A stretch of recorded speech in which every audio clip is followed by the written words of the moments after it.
Morning, but quite a bit wetter for some of us as low pressures approaching from the Atlantic, introducing a weather front. Spells of wet weather are likely across parts of Northern Ireland and Scotland in particular. It's particularly more southwestern areas of Scotland and the central belt that will see the heaviest rain overnight tonight. Elsewhere, outbreaks of rain are likely. I think most of us are going to see at least some rain overnight, but very little across more southern areas. It's quite light rainfall, but with lots of cloud around, it is going to be a mild start to the day. Temperatures at least 15 degrees or higher by the morning.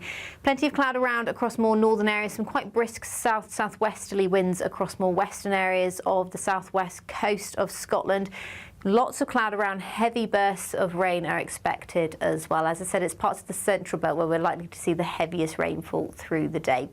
Across more southern areas of the UK, it should be a relatively dry and bright start to the day. Not too much in the way of sunshine away from the very far southeast, but it is going to be a pretty bright day across more eastern areas. I don't think we'll see too much rain across the east. Elsewhere, a risk of showers, some of these heavy and thundery, particularly across parts of Northern Ireland and Scotland, as well as some areas of northern England.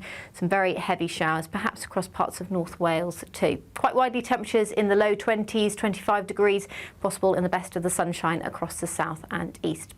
Wednesday brings with it more cloud across the north and west, but another dry and bright day across more eastern areas, particularly through the morning. Risk of showers into the afternoon, but we're not expecting any thundery downpours through Wednesday.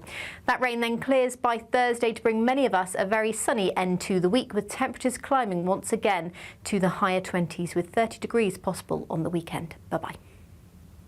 Expect warm spells with the odd rude interruption. Box Boilers sponsors the weather on GB News.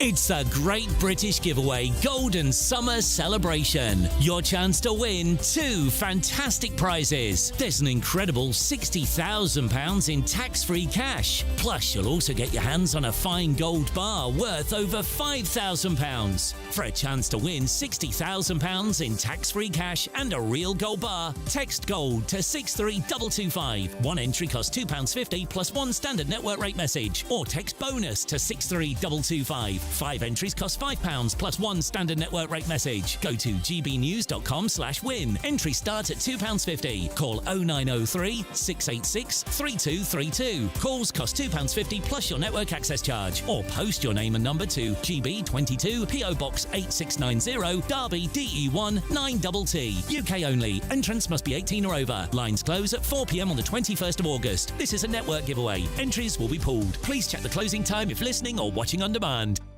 At GB News, we love to hear from you, our loyal community. So drop us a line at gbnews.com/yoursay. There you can talk to each other and also to the presenters live on air. gbnews.com/yoursay, because GB News is your channel, Britain's news channel. From the school run to the home run, watch a new show for all of Britain. He can say whatever he wants. A straight talking show where all voices are heard. And, you know, when are we going to stop talking about smashing the gangs and actually do it? With the stories that matter from every part of our country. There's a bit of a crash landing there for your Chancellor. Bold, fearless and standing up for you. That's me, Martin Daubney, 3 p.m. till 6 p.m, weekdays, here only on GB News. The People's Channel, Britain's news channel. Join me, Nana Akweer, for an informative, interactive news programme with a difference. It's fun. No, he didn't say that, Dave. I'm so surprised. I think there's an element of truth to that. Join me from 3 p.m. every weekend, only on GB News, Britain's news channel. Hi, I'm Michelle Dewberry, and my show is your opportunity to cut through all the noise and dive in headfirst to some robust debates. Ideas clash. Situation, because the failure is you're deliberately avoiding my point. Nothing's held back. And if you think this is the end of it, wait for more. And we do not shy away from the difficult stuff. Sometimes I want to shake people and say, if only you understood. So join me on Jubes & Co weeknights at 6 p.m, only on GB News, Britain's news channel. Britain deserves a newsroom that puts the facts and your voice first. Well, and that's what you get on GB News. Lively debates, lively conversation. And we're not afraid to hold power to account. And each other. So join me, Andrew Pearce. And me, Miriam Gates, for Britain's Newsroom, weekdays from 9:30 on GB News. I think GB News is completely unique in the way that we interact with our viewers. Our audience aren't afraid to have their say. They want their voices heard now, and they've got a channel where that can happen. I find more and more as I'm wandering around, people come up to me and they say, "We saw you on television." I say, "Oh yes, on what?" "On GB News." Hello, are you the famous Sue? The whole crew hid me here now. We came to celebrate. It's our job to be the eyes and ears of the viewers. They are part of the GB News family, and I'm pleased to say it's a very large family. And if people go to the time and trouble of listening and watching, then we've got to do a good job for them. Well, I'm here, right in the epicentre of the protest. Here we go again. You just tuned in. Where have you been? It is raucous here tonight. That's what makes us the fearless champion of Britain.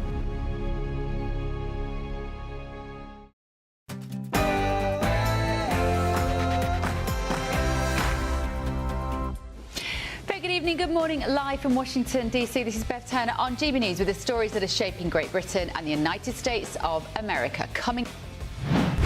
I am going to give Britain the circuit breaker it needs by taking power out of the centre and putting it in the hands of the people and places who can use it best.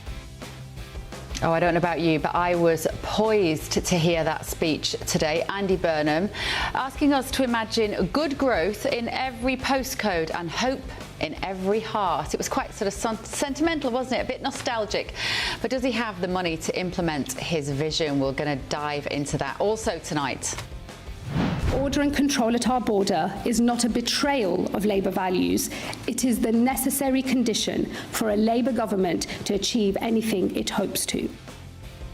Brand new story, you're hearing it here first. Asylum seekers in the UK are going to be made to pay up to £10,000 towards the cost of their accommodation and support once they start earning. Is this new government policy enough to fix Britain's borders? I'd love to know what you think.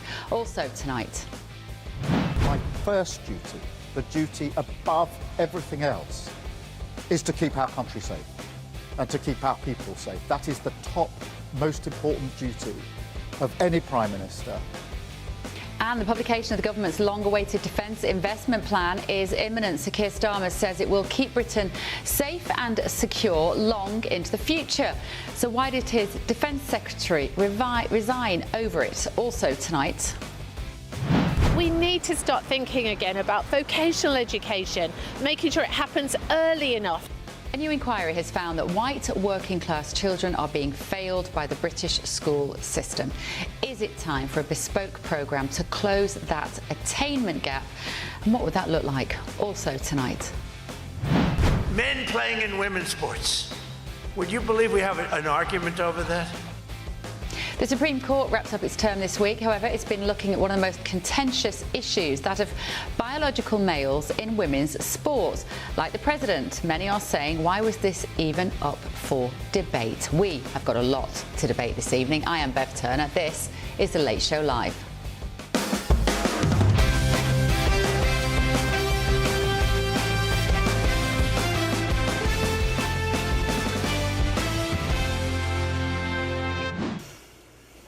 Well, happy Monday to you. Thank you for joining us on The Late Show Live. I am with Washington this evening. In Washington, former aide to Margaret Thatcher, very good friend of the show, Niall Gardner, US political reporter for the Daily Mail, is also here, regular face for all of you, Victoria Churchill, and in London, journalist and commentator Benjamin Butterworth. And I'm delighted to say we are also joined by Adam Brooks. Not that I'm not delighted to see you, Benjamin, just to be clear. I didn't mean to say that, but great to see you guys. We have got so much to talk about. I'm thrilled that you're here with me on such a big day because, of course, we were all waiting to hear from Andy Burnham. Now, he was speaking in my hometown today of Manchester, so I had hope in my heart. We share a kind of very similar upbringing, me and Andy Burnham. I've met him on many occasions. I get his ambition for social mobility, and there was much about it that I liked. I won't lie, talk of reindustrialisation, more support for hospitality and pubs, plans to revive the high street, talk of energy security. But honestly, I don't know what to think yet. It is too soon. I don't want to come out like so many people on social media and telling you exactly what I think of him already. I want to give him a go. I think he believes in making people's lives better. I know he does. But fundamentally today, we heard that more government, not less, is the solution to all of your problems. And therein lies our communist stakeholder capitalism future, which has been 20 years in the making. Am I right? I was hoping that I would detect a bit more Britain at the forefront of his mind, a bit more anti-globalisation messaging from a man who spent more time in Denton than Davos, and certainly his statement on public procurement, arguing that the government should use its purchasing power to back British firms. That was heartening, but what if that costs us all a lot more money? He spoke like a man with a blank chequebook. We are going to see more council housing, a lot more, but no mention of how to pay for them or who will live in them and for how long. Will residents ever be expected to stand on their own 2 feet? And look, in principle, I quite like the idea of decentralisation. How can Westminster possibly know what a town like Wilmslow needs better than the people who live there? There was also something rather refreshing about Burnham taking a swipe at the political establishment. He's effectively saying that Westminster doesn't work. And on that, there is a lot of truth. But we've already had a substantial devolution experiment in Wales and Scotland. And on many measures, the results have been, at best, if I'm being kind, disappointing. Devolution doesn't just create local accountability, it also creates layers of administration. And in London alone, that man there, Sadiq Khan, now has 9 deputy mayors, each with their own portfolio. It's hard to hear anything other than good news, of course, when you hear it from Andy Burnham. It's the lovely Scouse accent, isn't it? Northerners can sound trustworthy and kind even when we're delivering bad news. It's why so many debt collection call centres are located up north.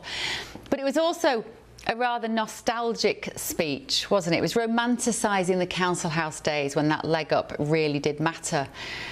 But maybe he's not realising that we now live in an age of entitlement, not gratitude. Too many people in the UK have got their hands out, but they're doing nothing to put anything back into the system.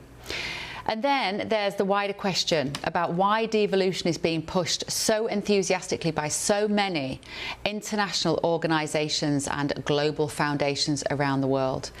It is a very good way of concentrating power in regional bodies that face fewer checks and balances than national governments. They're much harder for voters to scrutinise. So if, for instance, you are, I don't know, wedded to the UN global goals and easily persuaded by billionaires pushing for greener policies, more tokenistic diversity and more liberal culture shifts, having your puppets at the end of a phone and easily persuaded is highly desirable. I might be wrong. There was no mention of digital ID, the necessity of free speech, illegal migration limits, crime prevention, even the NHS and health.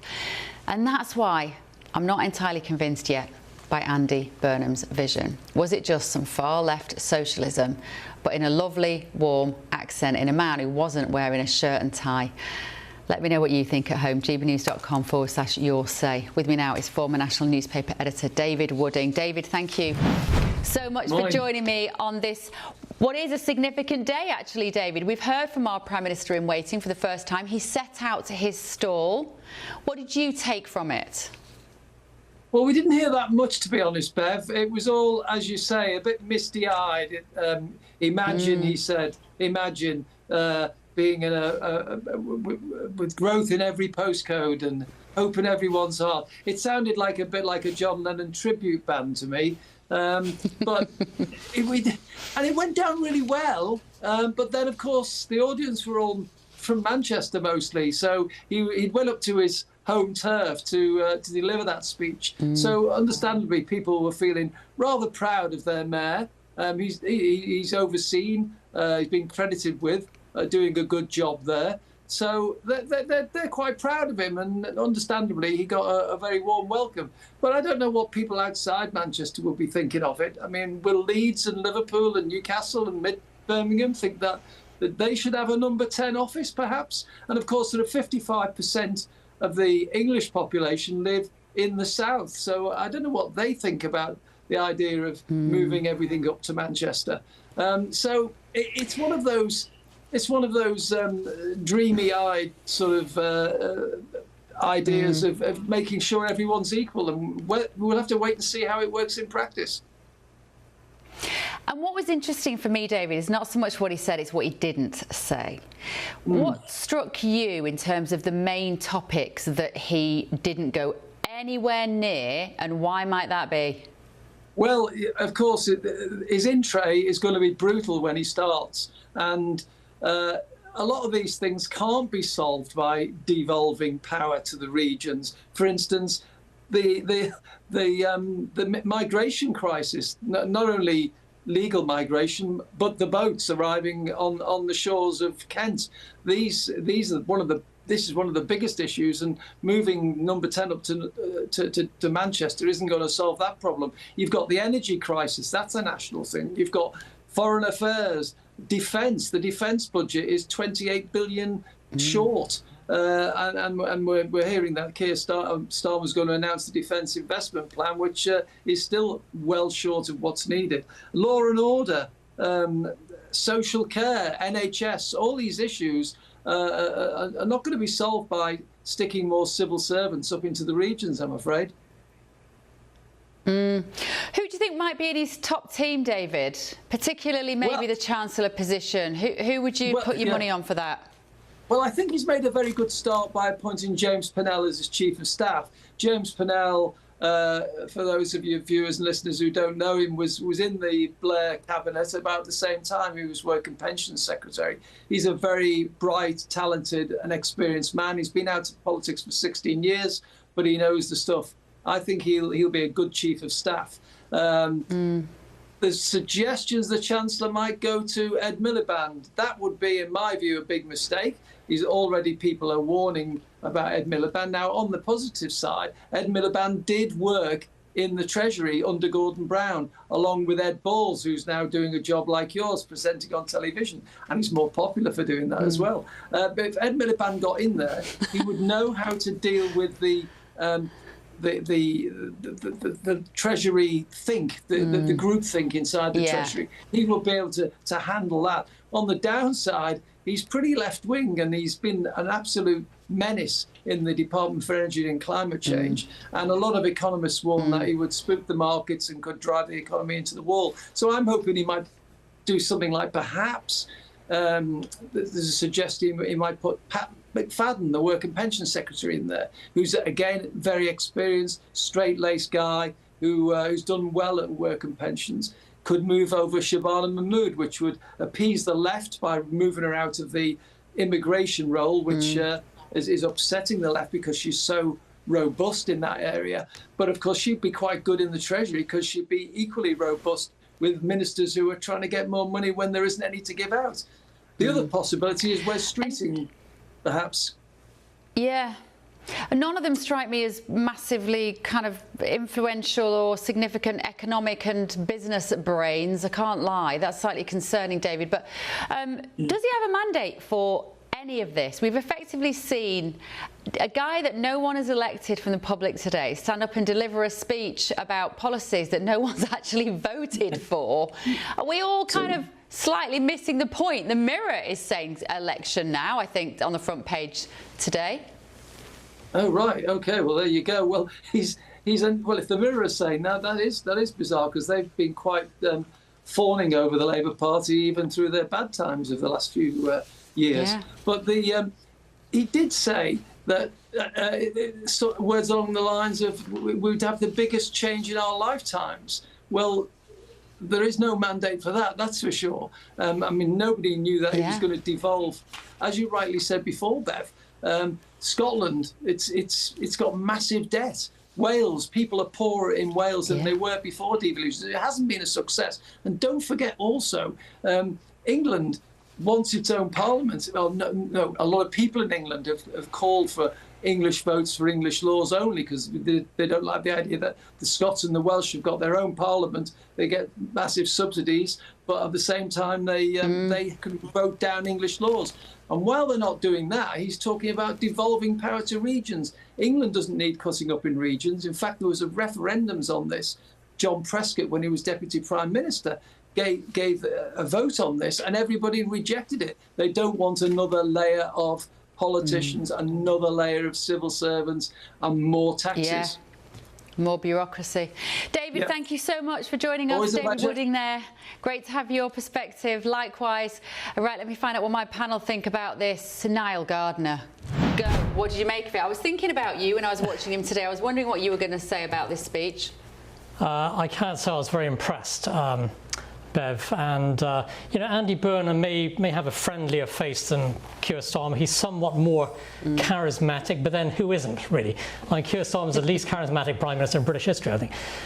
But Burnham, if you look at his policies and his outlook, he's really sort of Chairman Mao with a Manchester accent, basically.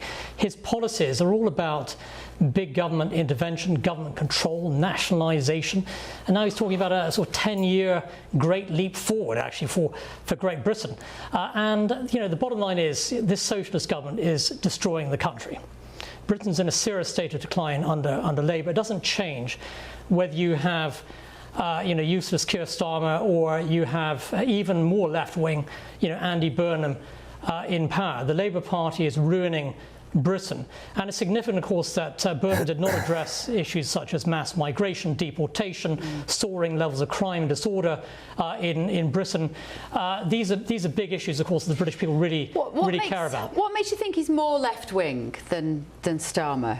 Yeah, what are you pinning that on? I would say it's slipping through my fingers a bit at the moment. Yeah, I would say that Burnham is more avowedly left-wing in his overall message. Based on what you've seen before, or what he said today? Well, I think the messaging today was very communist style. There's no doubt about it. But also, Burnham is someone who proudly calls himself a democratic socialist. He repeats this over and over again. I don't see a huge difference ideologically between Burnham coming in and the existing rabble of Labour, cabinet ministers. In fact, I'd say that Burnham is probably even worse, actually, and I think he's more of a threat.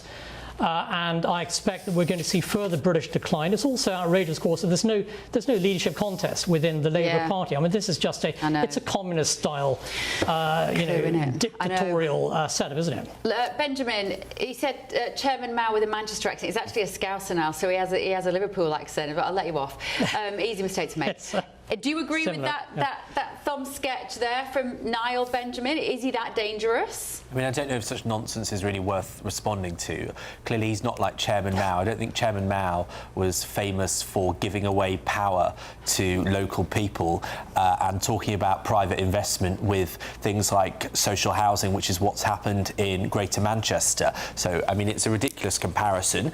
I think when we talk about Labour politicians calling themselves socialists, which would be the actual word, he's obviously not a communist. I think all Labour politicians call themselves socialists and none of them are.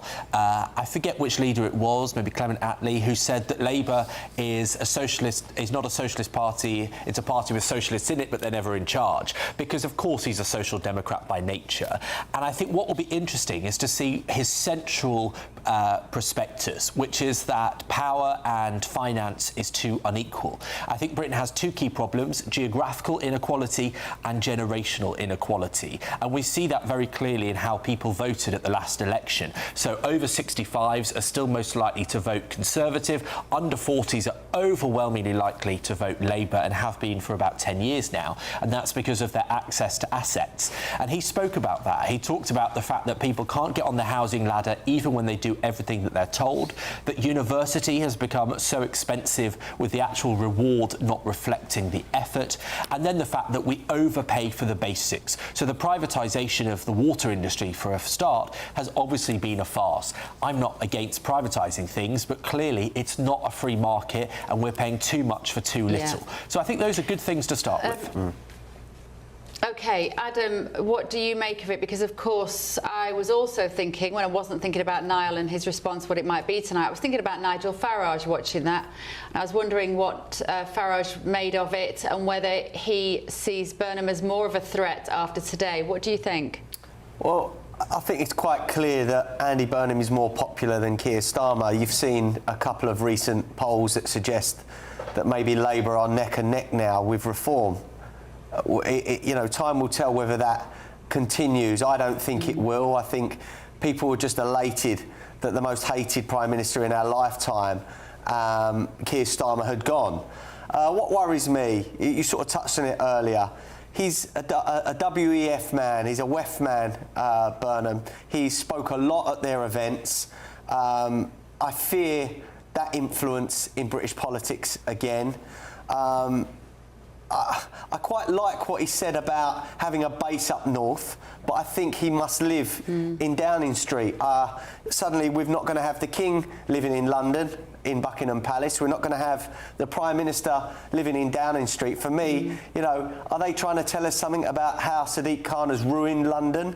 Quite possibly, because the two most powerful people in the country don't want to be in our capital anymore. Sorry, that's wrong. Why is that wrong? Clarence House is about 500 metres from Buckingham Palace. Oh, OK, whatever. But if the Prime Minister doesn't want to live in Downing Street, that's a problem for me. I want him to have a northern base. I've got a lot of friends up north that feel detached from politics because it's all down here in Westminster. So yes, we've got to spread our politics around the country, and I'd like to see Burnham up north sort of a couple of days a week, but no, he should be based here. The power hub is in Westminster.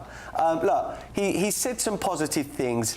I think he's on the side of maybe hospitality and things like that. I don't agree with what is being rumoured with business rates. Yes, he wants to scrap business rates from many shops, but not pubs. Why not? We're disproportionately hit by business rates. Why should a Turkish barbers not pay business rates, but me, a publican, have to pay, all right, 75%? That's not right. That's got to be looked at.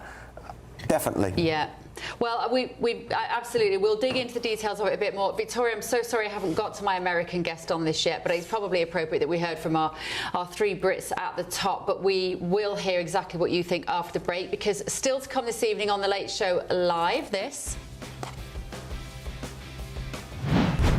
I am going to give Britain the circuit breaker it needs by taking power out of the centre and putting it in the hands of the people and places who can use it best. We'll dig into a bit more of the detail. He asked us to imagine good growth in every postcode and hope in every heart. So does he have the money to implement it? Let's talk about that next. It's The Late Show Live, only on GB News.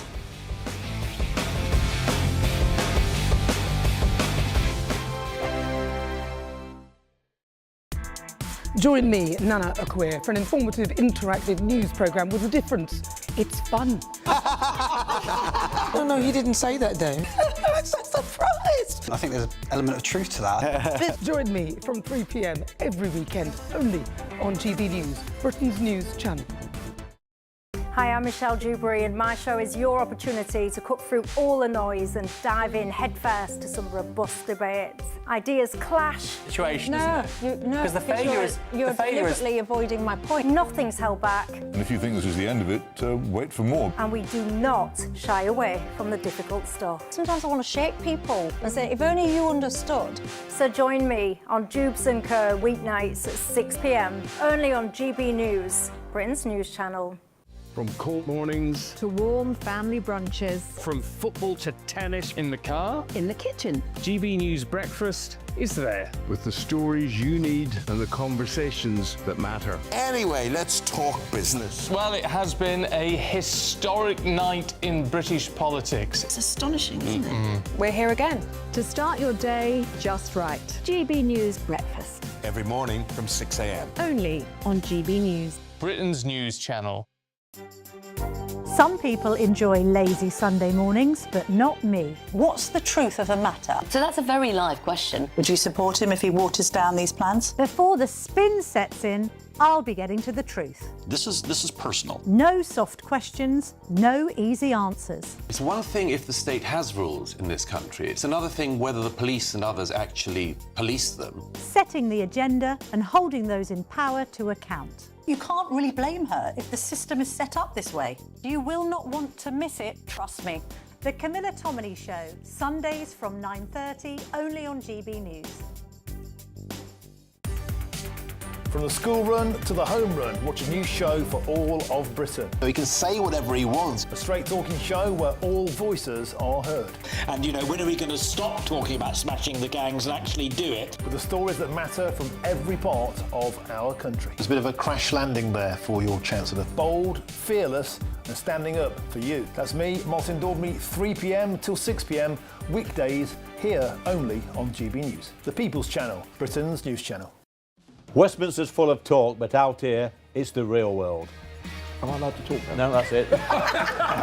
This is where it matters, real people and real lives. That's what politics is all about. In fact, has Trump made a good start?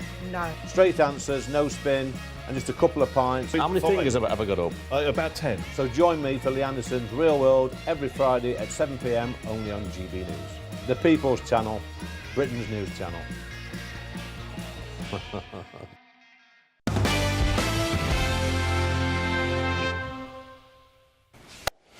Welcome back to the Late Show Live. Lots of your messages coming in here. Jackie says Burnham wants to move Number 10 headquarters to Manchester without a referendum. That is communism, not socialism. I was very left when I was young. Socialism allows a free business economy and allows choices for the population.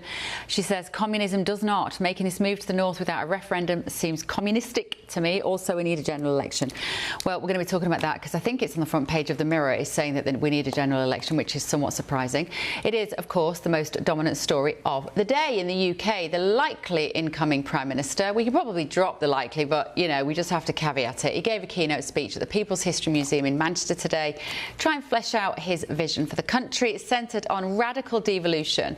The new Makerfield MP championed reform of utilities and more public control for energy, reindustrialisation to combat regional inequality and regeneration of Britain's high streets. And boy, do we need that. But what was left out of his grand vision for the UK, and given the state of public finances, does he have the funds to implement his ideas? I am thrilled to say that I am now joined by former Labour MP Stephen Pound and a former regular guest of mine when I was on Britain's Newsroom, and I haven't seen him for ages. Stephen Pound, how lovely to see your handsome face. Lovely to see you, Bev. I think one of us has worn rather better than the other, if I may say. But listen, I think you're a Mancunian, you know the patch. Just round the corner from Piccadilly Station, there is actually a Downing Street. And so it doesn't need to actually do much. There's a Downing Street up there already. But look, let's get a couple of things straight. Yeah. This particular speech today was a broad brush one. He's not going to actually spell out every jot and tittle of public policy. He hasn't even got his cabinet yet. You know, who knows who they're going to be. What he was trying to do is actually express in broad brush where the general direction of travel was. And he's not talking about creating great more layers of bureaucracy. He's talking about spreading the existing bureaucrats wider and further. And I remember Boris Johnson, the first speech he made when he became Prime Minister was, he said, my first duty is to actually level up the country. Second duty, of course, was to get Brexit done, and that was marvellously successful, wasn't it? But so I think everybody recognises that there's only 2 regions of the United Kingdom which actually earn more than they actually receive, and that's London and the South East. So there is a problem of inequality here. But what I would say, when people talk about, I mean, I have to say, it's risible to actually come up with the concept of communism. I mean, you know, heavens above, this is, you couldn't be further from the truth. Look, what is one of the great successes in the world economy today? Hang on. So, but everything he's talked about, Stephen, today was the solution to these problems was more government, not less government. And I think there's a lot of people in the UK, the successive reform demonstrates that the people in the UK just want the problems sorted out, and they want the government to get out of the minutiae of their lives. We don't want more government, we want less, don't we? I couldn't agree with you more, but look, don't forget, the reality is, if you look at the United States, you know, nobody for a minute would suggest that you actually have a central system where every single state is actually dominated by policy coming from Washington. Every state has a huge amount of autonomy, which is why you have situations where, for example, Texas is actually drawing people from California because of local policies. That is good, that is dynamic, that is energetic, and that is actually good for the economy. If, as far as I'm concerned, we've had devolution hasn't been a huge success so far, well, let's give it a chance and see whether And why shouldn't the southeast, or the southwest, actually draw people from the northeast or the northwest? Let's have some dynamic competition here. But the reality is that until we actually know who's going to be in the cabinet, and I thought on the runners and riders, Woody was talking about throwing some names into the hat. What about a wild card? What about John Healey as Chancellor of the Exchequer? Because he spent the last 6 months fighting like mad against the Treasury. Why not? Everybody expects he's a man of decency and probity. Would it be interesting to have him in Downing, in number 11 Downing Street? Why did he not take any questions from the press today, do you think, Stephen? Well, because the questions would have been, and I know that the questions would have been, had you been there, I can hear your voice actually saying it now, but rather more sweetly than some of your Parliament, your press gallery colleagues. You would have said, what about this? What about immigration? What about the boats? What about Ukraine? What about, what about? And that's whatever he didn't answer on. That bothers people. Yeah, well, that was like, you are going to get more policy coming out of the Burnham team and the Burnham cabinet in the next couple of months, and you probably know what to do with. And you'll be longing for him to say, "I'm not going to take any questions," because you years at the moment. Because once he's appointed his cabinet, once he knows what the general specific direction of travel is going to be, particularly who's going to be the Chancellor, who's going to be the Secretary of State for Defence, who's going to be in health, who's going to be in, the idea of maybe Keir Starmer being as Foreign Secretary. There's all sorts of wild stuff out there, and there will be so much publicity and so much discussion. You are not going to be able to go to bed for the next couple of weeks.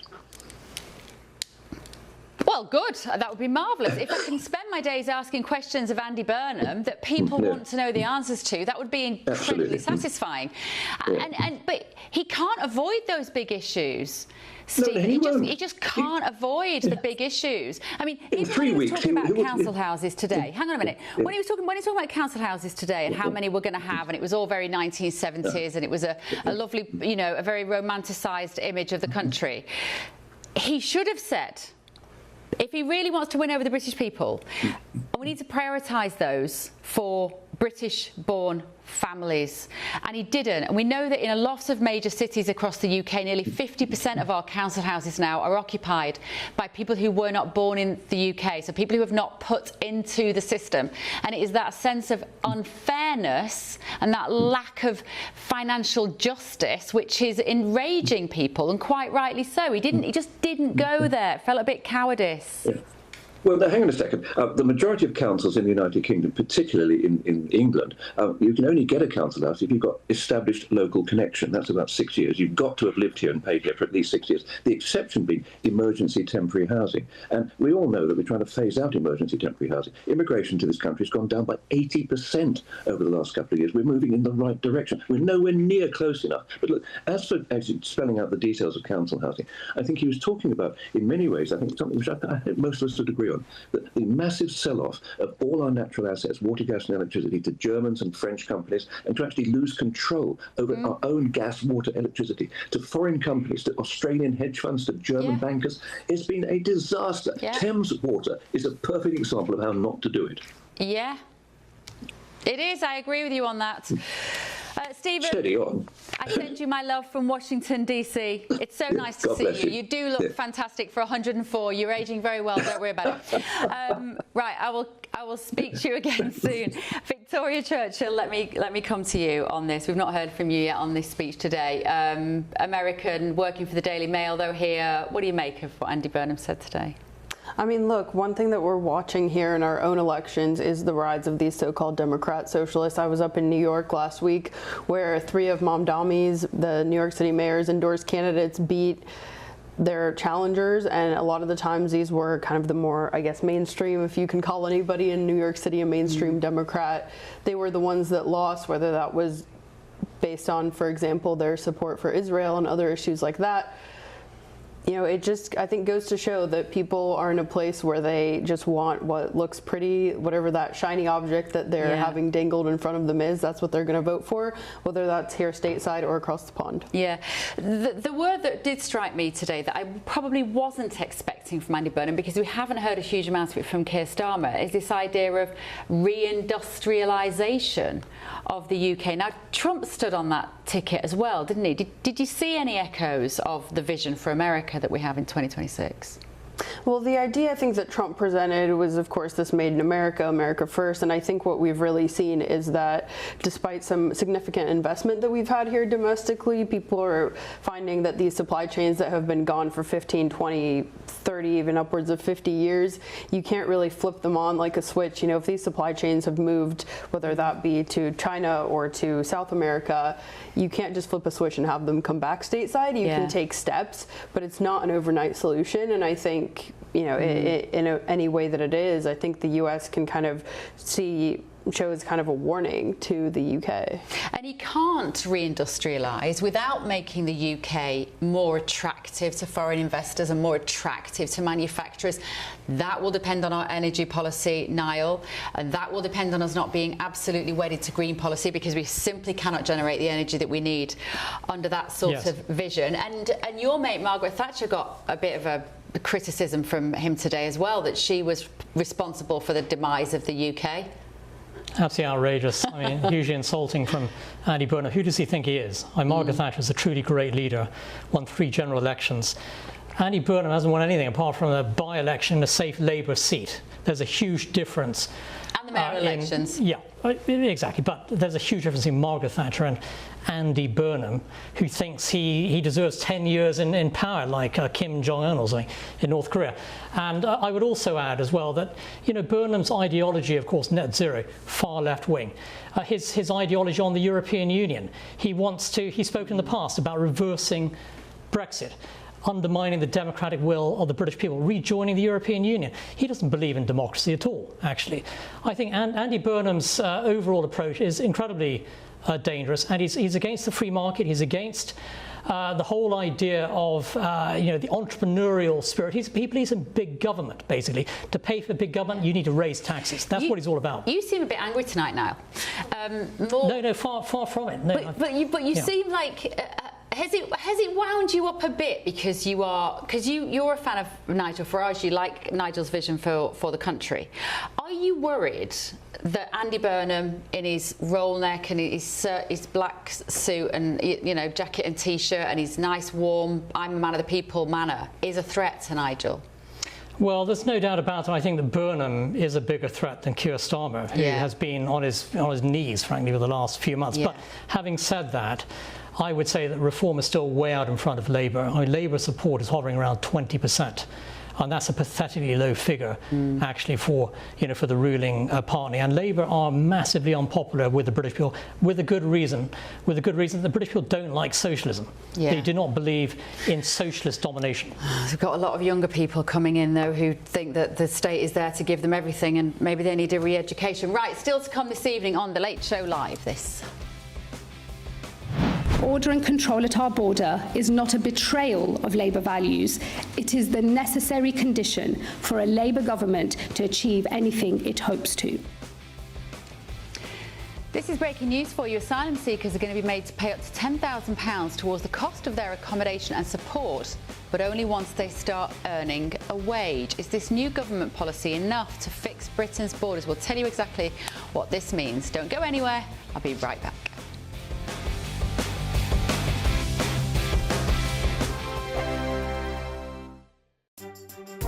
Some people enjoy lazy Sunday mornings, but not me. What's the truth of the matter? So that's a very live question. Would you support him if he waters down these plans? Before the spin sets in, I'll be getting to the truth. This is personal. No soft questions, no easy answers. It's one thing if the state has rules in this country. It's another thing whether the police and others actually police them. Setting the agenda and holding those in power to account. You can't really blame her if the system is set up this way. You will not want to miss it, trust me.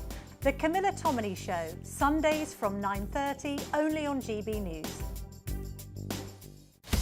Breaking news, live updates, stories that matter. From the heart of the GB newsroom to every corner of Britain, with our team of dedicated journalists across the UK. GB News bulletins are there to deliver the latest news that matters to you. Bulletins on GB News, the People's Channel, Britain's news channel. Hi, I'm Michelle Dewberry, and my show is your opportunity to cut through all the noise and dive in headfirst to some robust debates. Ideas clash. Situation, No, isn't it? no, Because the failure is you're deliberately avoiding my point. Nothing's held back, And if you think this is the end of it, wait for more. and we do not shy away from the difficult stuff. Sometimes I want to shake people and say, if only you understood. So join me on Jubes & Co. weeknights at 6 p.m, only on GB News, Britain's news channel. Westminster's full of talk, but out here, it's the real world. Am I allowed to talk now? No, that's it. This is where it matters, real people and real lives. That's what politics is all about. The fact is Trump made a good start. No. Straight answers, no spin, and just a couple of pints. How many fingers have I got up? About 10. So join me for Lee Anderson's Real World every Friday at 7 p.m, only on GB News. The People's Channel, Britain's news channel. I've been in Westminster for a long time, but I know that though power may be here, its effect on people's lives is across the whole of the country. We may be where rules are made, but it's where they're implemented that matters. Join me, Jacob Rees-Mogg, for forthright and frank discussion on where Britain has come from, where it's going, and where it will end up. That's State of the Nation, Monday to Thursday, 8 to 9 o'clock. Vox Populi, Vox Dei. From the school run to the home run, watch a new show for all of Britain. He can say whatever he wants. A straight talking show where all voices are heard. And, you know, when are we going to stop talking about smashing the gangs and actually do it? With the stories that matter from every part of our country. There's a bit of a crash landing there for your Chancellor. Bold, fearless and standing up for you. That's me, Martin Daubney, 3 p.m. till 6 p.m, weekdays, here only on GB News. The People's Channel, Britain's news channel.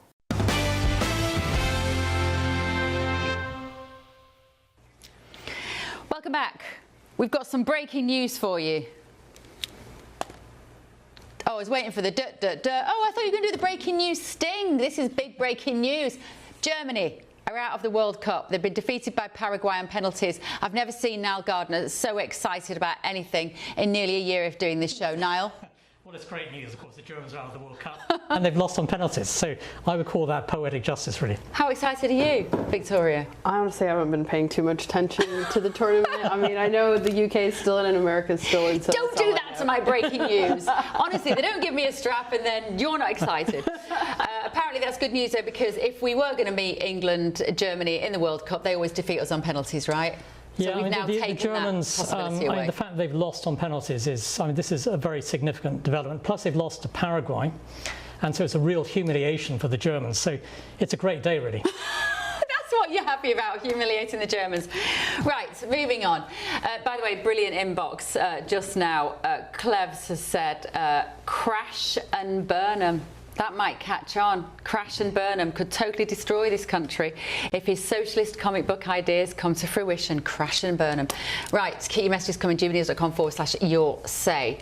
The Home Secretary, Shabana Mahmood, has announced that asylum seekers are going to be made to pay up to £10,000 towards the cost of their accommodation and support once they start earning a wage. Asylum seekers must pay off the full amount before they can be entitled for settled status under the new plans. The Home Secretary has said, we've already reduced asylum costs by £1 billion, but it is also right that we ask those who can contribute to do so. Receiving asylum support is a right, but it is also a responsibility. Once people can contribute and repay the generosity of the British people, we expect them to do so. So will this policy instill public confidence in the asylum system? And how does this policy sit with last week's announcements of more safe and legal routes for refugees? But some more news for you tonight. The Sun is reporting that a total of 83 asylum seekers are going to be moved into a £250,000 homes on an estate in Shropshire that is now being dubbed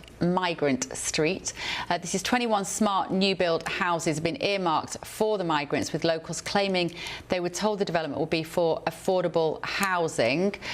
Going to talk now to a guest on this, Chair of the London Green Party, Eugene McCarthy. Eugene, let's just concentrate first of all on this first story about the fact that refugees, asylum seekers basically will have to start paying back the money up to £10,000 once they get a job. £10,000 per person is barely going to touch the side, is it, of what they cost the country? Yeah, you're right, essentially. But I think there's a deeper story to this, which is the incentives that it sets up for the government. We have quite an issue in this country where employers, if they don't want to give their workers a pay rise, if workers are demanding pay rises or better conditions, it's becoming increasingly lucrative for them to bring in somebody else who is willing to do those jobs. This strikes me as a way of bringing in people who are vulnerable, who have less protections than British workers, and who therefore can be more exploited than British workers to do work that might otherwise be done by young people or by people who are long-term unemployed.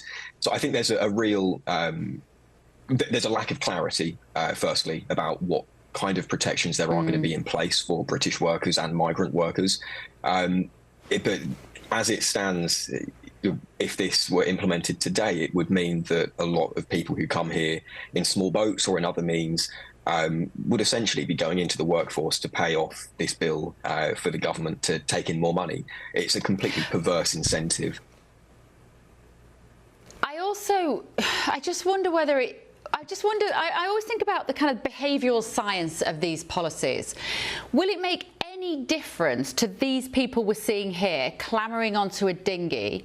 Is it going to deter them? Because frankly, if they just have years to pay that back, a bit like the student loan system, that's not going to dissuade them from making this journey, is it? Because surely that's what we're looking for here, is a deterrent. I think the changes might actually make some progress in that. One of the changes that Shabana Mahmood announced was some changes to how the asylum backlog is handled. So currently we have a huge, very, very long backlog of asylum cases being dealt with, and when people have their claims rejected, what actually happens to them is left in limbo for often years at a time. There are some changes being brought about to bring more the current plans look like bringing lay people into that decision, so it's not just judges who are deciding what will happen to failed asylum seekers, but people who have been trained up from different professions, which should cut through that backlog so we do get some clarity and these people get closure. That's a welcome change, I think. That would be generally quite good. But also the fact that there are legal routes, particularly for people who are genuine asylum seekers, means that, we can no longer have people throwing their hands in the air and say, well, there was no opportunity for me to come here legally, therefore I had to, risk my life, risk lifeguards' lives by crossing the channel in incredibly dangerous circumstances. I think that is really important. But will we start to see these numbers going down because of the safe and legal routes, Eugene? And how long will that take? It completely depends on how the government actually handles it. If they don't get serious about tackling that backlog, nothing will change. If they don't get serious about, I think it's really important that we say unequivocally small boat crossings are unacceptable. They are incredibly dangerous. We see children die in them. It's something the government cannot tolerate. Having safe and legal routes and saying, look, if you want to come here, we have these routes available. We don't want to tolerate people who jump the queue. If you want to come here, then we have the British people's generosity. Use that, and we want to know who you are. But the government has to be serious about that. And if they're not, nothing will change. OK. All right, Eugene, thank you so much. London Green Party Chair Eugene McCarthy there. Let me find out what my guests in London think about this. Adam Brooks, let me come to you on this. When I read this headline, first of all, this evening, to say that migrants are going to have to pay for the accommodation that they've had, I was like, that sounds sensible, great. I like the principle of it. And I think it will land, if people don't understand it in detail, it will sound good. But £10,000 is nothing. And if they've got 20 years to pay it off, it's just going to be pointless, Adam. It's just meant to kind of get a nice headline, isn't it? Exactly that. That's what this Labour government do. They always go for the headlines. That's what they did with One In, One Out. That fooled so many people. The night it was announced, I was on this channel saying, what a load of nonsense. It won't work, and they will get rid of it in a few months. That's exactly what's happening. It hasn't worked. It's made the government look like a laughing stock. It's just made migrants more determined to come here. They know they're not going to get deported, and they know... Well, let's be honest here. They know they're not going to have to pay this back. It's not going to be enforced.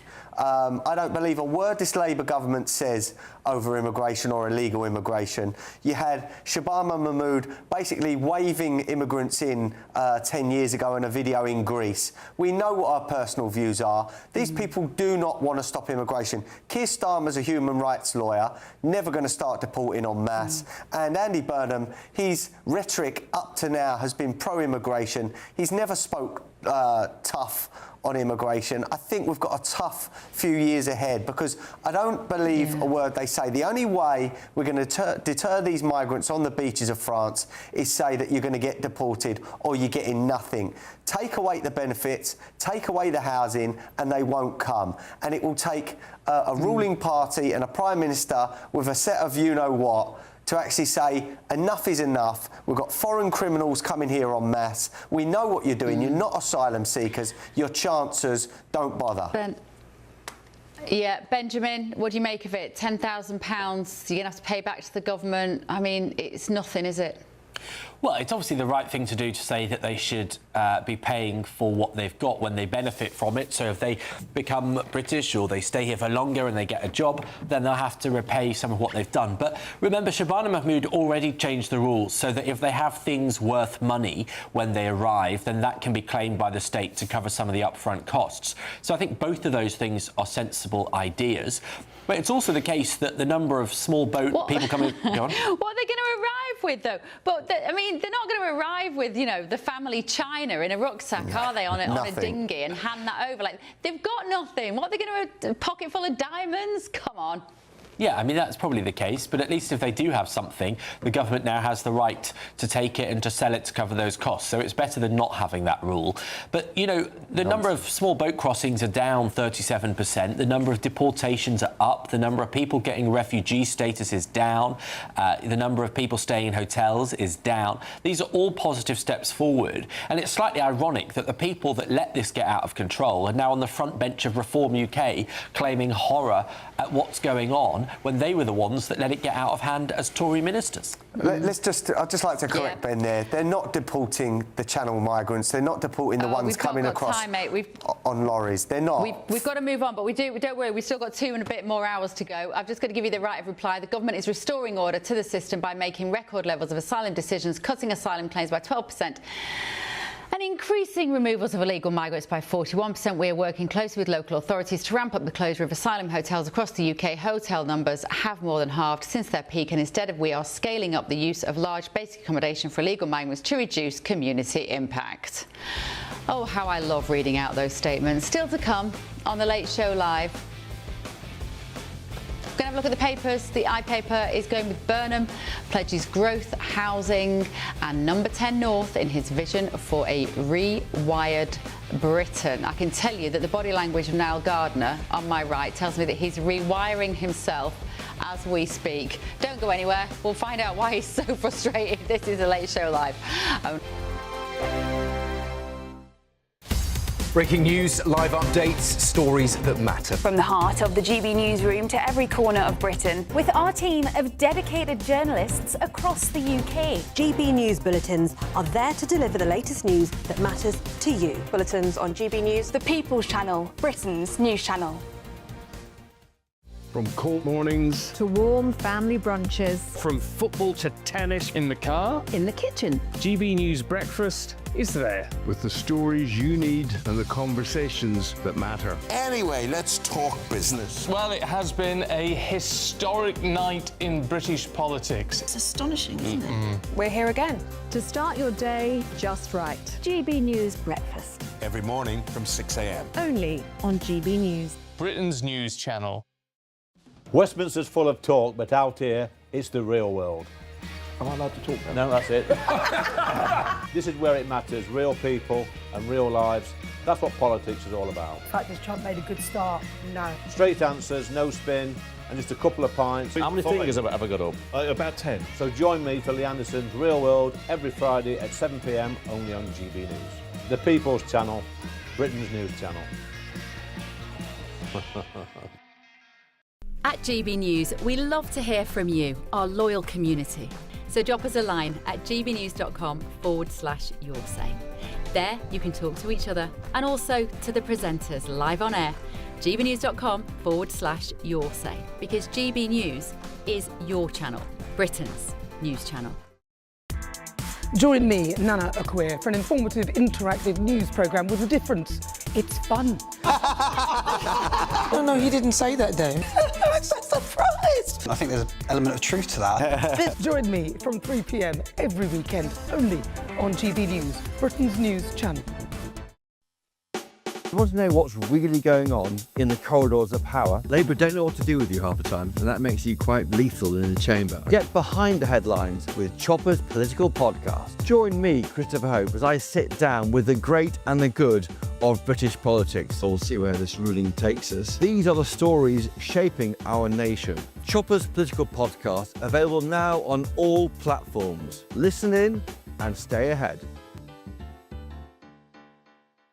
Hi, I'm Michelle Dewberry, and my show is your opportunity to cut through all the noise and dive in headfirst to some robust debates. Ideas clash. Situation, No, isn't it? no, Because the failure is you're deliberately avoiding my point. Nothing's held back, And if you think this is the end of it, wait for more. and we do not shy away from the difficult stuff. Sometimes I want to shake people and say, if only you understood. So join me on Jubes and Kerr weeknights at 6 p.m. only on GB News, Britain's news channel.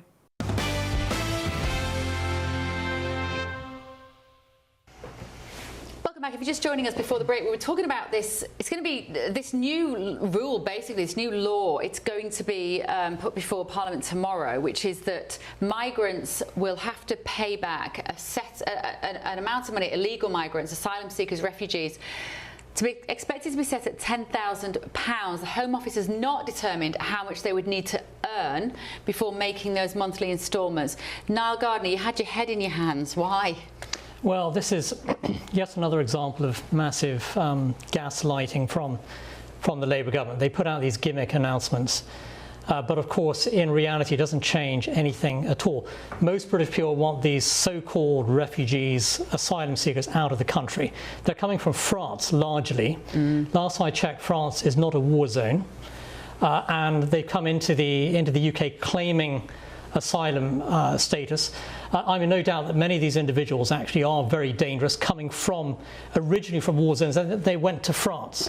They belong in France, they belong in the European Union, they don't belong in the United Kingdom. So instead of having the guts to leave the ECHR and to leave all of these horrific international conventions, frankly, that undermine British sovereignty, this Labour government's coming up with yet another gimmick that doesn't do anything to send a single one of these refugees, asylum seekers back, actually. So this is just another cynical exercise by Labour to try and demonstrate they're actually doing something. In reality, they're doing nothing at all. In fact, they're entrenching, I think, this whole sort of asylum refugee process, which will mean more and more of these fake asylum seekers will be coming into the UK. Victoria, as a journalist, when you read a press release like this from the government, what are they doing as a journalist? How do you read it? So what are they trying to manipulate the public into believing?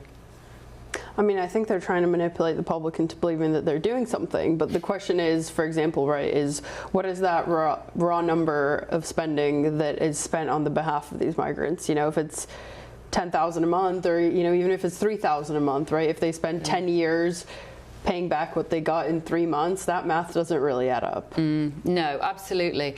And it will make a good snappy little headline in some of the papers today. It's Orwellian. It's, you know, it treats the British public as though they're fools. It's a very condescending approach by Labour. That's how they treat the British people. No respect. The vast majority of British people want these migrants out of the country. All right, more to come in the next hour, including the release of the Defence Investment Plan. Will the outgoing Prime Minister be footing the bill for your defences? After your weather? From cold mornings To warm family brunches. From football to tennis in the car. In the kitchen. GB News Breakfast is there with the stories you need and the conversations that matter. Anyway, let's talk business. Well, it has been a historic night in British politics. It's astonishing, isn't it? We're here again. To start your day just right. GB News Breakfast. Every morning from 6 a.m. Only on GB News. Britain's news channel. Join me, Nana Akweer, for an informative, interactive news programme with a difference. It's fun. No, you didn't say that, Dave. I'm so surprised. I think there's an element of truth to that. Join me from 3 p.m. every weekend, only on GB News, Britain's news channel. At GB News, we love to hear from you, our loyal community. So drop us a line at gbnews.com/yoursay. There you can talk to each other and also to the presenters live on air. gbnews.com/yoursay, because GB News is your channel, Britain's news channel. Some people enjoy lazy Sunday mornings, but not me. What's the truth of the matter? So that's a very live question. Would you support him if he waters down these plans? Before the spin sets in, I'll be getting to the truth. This is personal. No soft questions, no easy answers. It's one thing if the state has rules in this country. It's another thing whether the police and others actually police them. Setting the agenda and holding those in power to account. You can't really blame her if the system is set up this way. You will not want to miss it, trust me. The Camilla Tominey Show, Sundays from 9:30, only on GB News. From the school run to the home run, watch a new show for all of Britain. So he can say whatever he wants. A straight talking show where all voices are heard. And, when are we going to stop talking about smashing the gangs and actually do it? With the stories that matter from every part of our country. There's a bit of a crash landing there for your Chancellor. Bold, fearless and standing up for you. That's me, Martin Daubney, 3 p.m. till 6 p.m.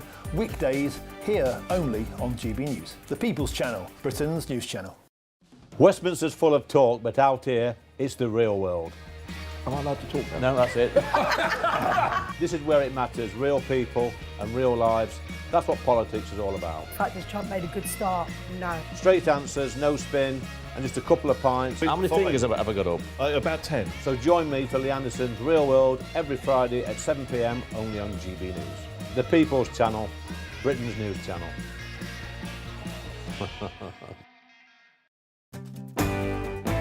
I'm Tom Harwood. This is GB News, Britain's news channel.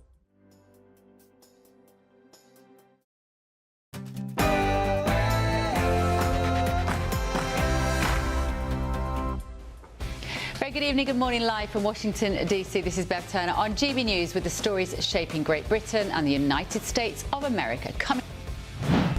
I am going to give Britain the circuit breaker it needs by taking power out of the centre and putting it in the hands of the people and places who can use it best. What did you think of Andy Burnham's slightly sentimental speech today, asking us to imagine good growth in every postcode and hope in every heart? Does he have the money, though, to implement that vision? Plus tonight. Order and control at our border is not a betrayal of Labour values. It is the necessary condition for a Labour government to achieve anything it hopes to. Asylum seekers are going to be made to pay up to £10,000 towards the cost of their accommodation and support once they start earning a living. Is this new government policy enough to fix Britain's open borders? Also, my first duty, the duty above everything else, is to keep our country safe and to keep our people safe. That is the top most important duty of any Prime Minister. We're about to show you the government's long-awaited defence investment plan. Keir Starmer says it will keep Britain safe and secure long into the future. But, of course, his Defence Secretary resigned over it not being good enough. So what is in it? Also tonight. We need to start thinking again about vocational education, making sure it happens early enough. Independent inquiry has found that white working-class children are being failed by the school system. Is it time for a new programme to close that gap? Also, The president obviously wants to see the peace process play out, and the Iranians would be best to sign a good deal with the United States of America because the president has proven he's unafraid to use the might of our military. Caroline Levitt looking fabulous straight back from maternity leave there today. President Trump has said that US and Iranian delegations will meet in Doha tomorrow after tit-for-tat strikes nearly broke the fragile ceasefire. What can we expect next? I am Bev Turner and this is The Late Show Live.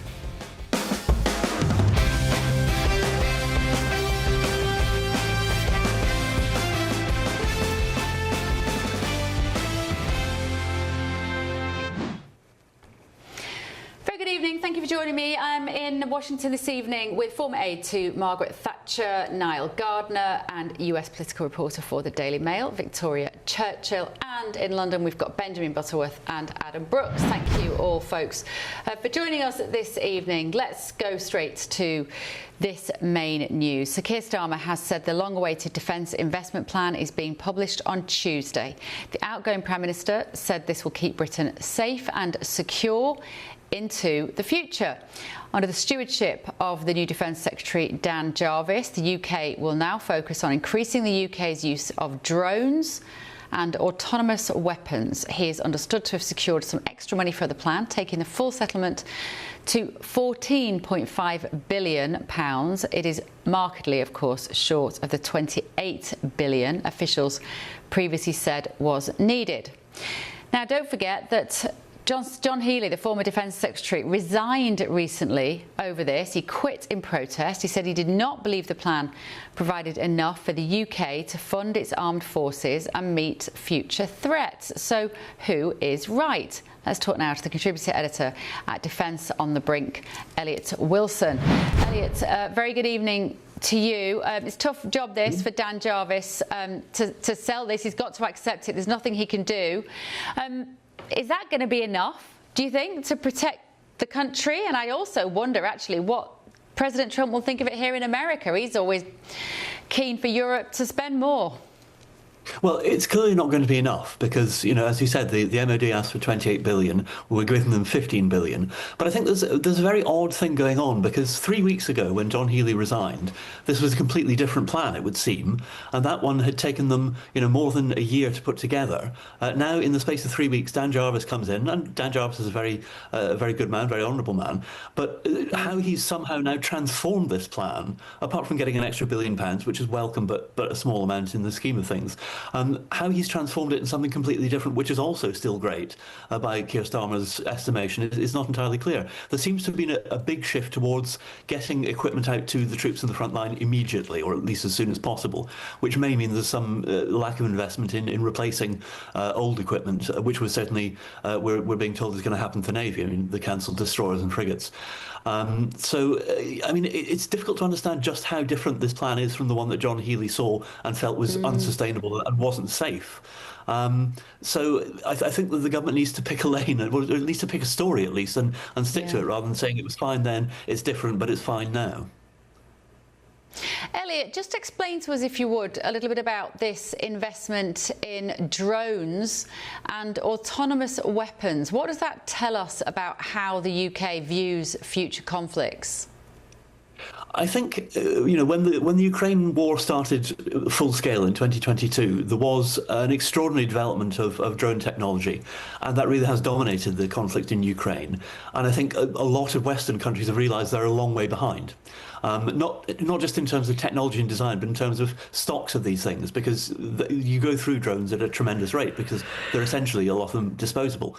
So I think Britain has decided, quite rightly, that we don't have enough of them, we're not making enough of them. But I think there's always a danger when warfare changes in a big way, like when you move to heavy use of autonomous vehicles and platforms like drones, that you think, well, this is the new way forward and everything is now changed. And it's always difficult to know if that change is going to be permanent and complete, or if you're seeing a sort of gradual change in or evolution. So we've clearly decided with the new version of the Defence Investment Plan to put a lot more money into autonomous systems. That's probably a good thing. It probably needs to happen. Certainly, I think General Sir Gwyn Jenkins, who's the First Sea Lord, talked about a hybrid navy, which is going to be, partly traditional crewed vessels, but partly autonomous systems.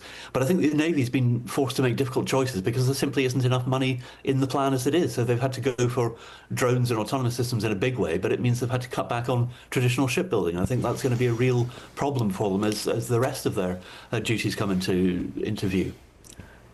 I'm also wondering about the number of troops, Elliot, because if you're investing in drones and autonomous weaponry, it would suggest you don't need so many human beings, and that's not necessarily a bad thing when it comes to war, because nobody likes the idea of human beings being on the front line and having to be in combat zones. But would it suggest that they just simply will not need as many people in the future?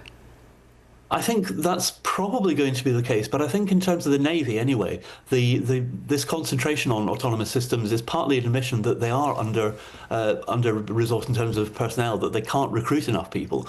So they're making a virtue out of a vice in a sense, because they're saying, look, if we can't get these personnel in and trained, then we'll switch to using platforms which need fewer personnel. I mean, there is a kind of bottom line below which you can't seriously go. I think the Army is very close to that at the moment in the early 70,000s. But obviously, you do hope to use fewer and fewer personnel. But there comes a moment at which you still need to have a human being behind the controls, unless you're making a real step change and saying, right, we can now say that drones can decide for themselves whether they're going to kill or not, for example. And that's a much bigger line than I think anything in here is contemplating.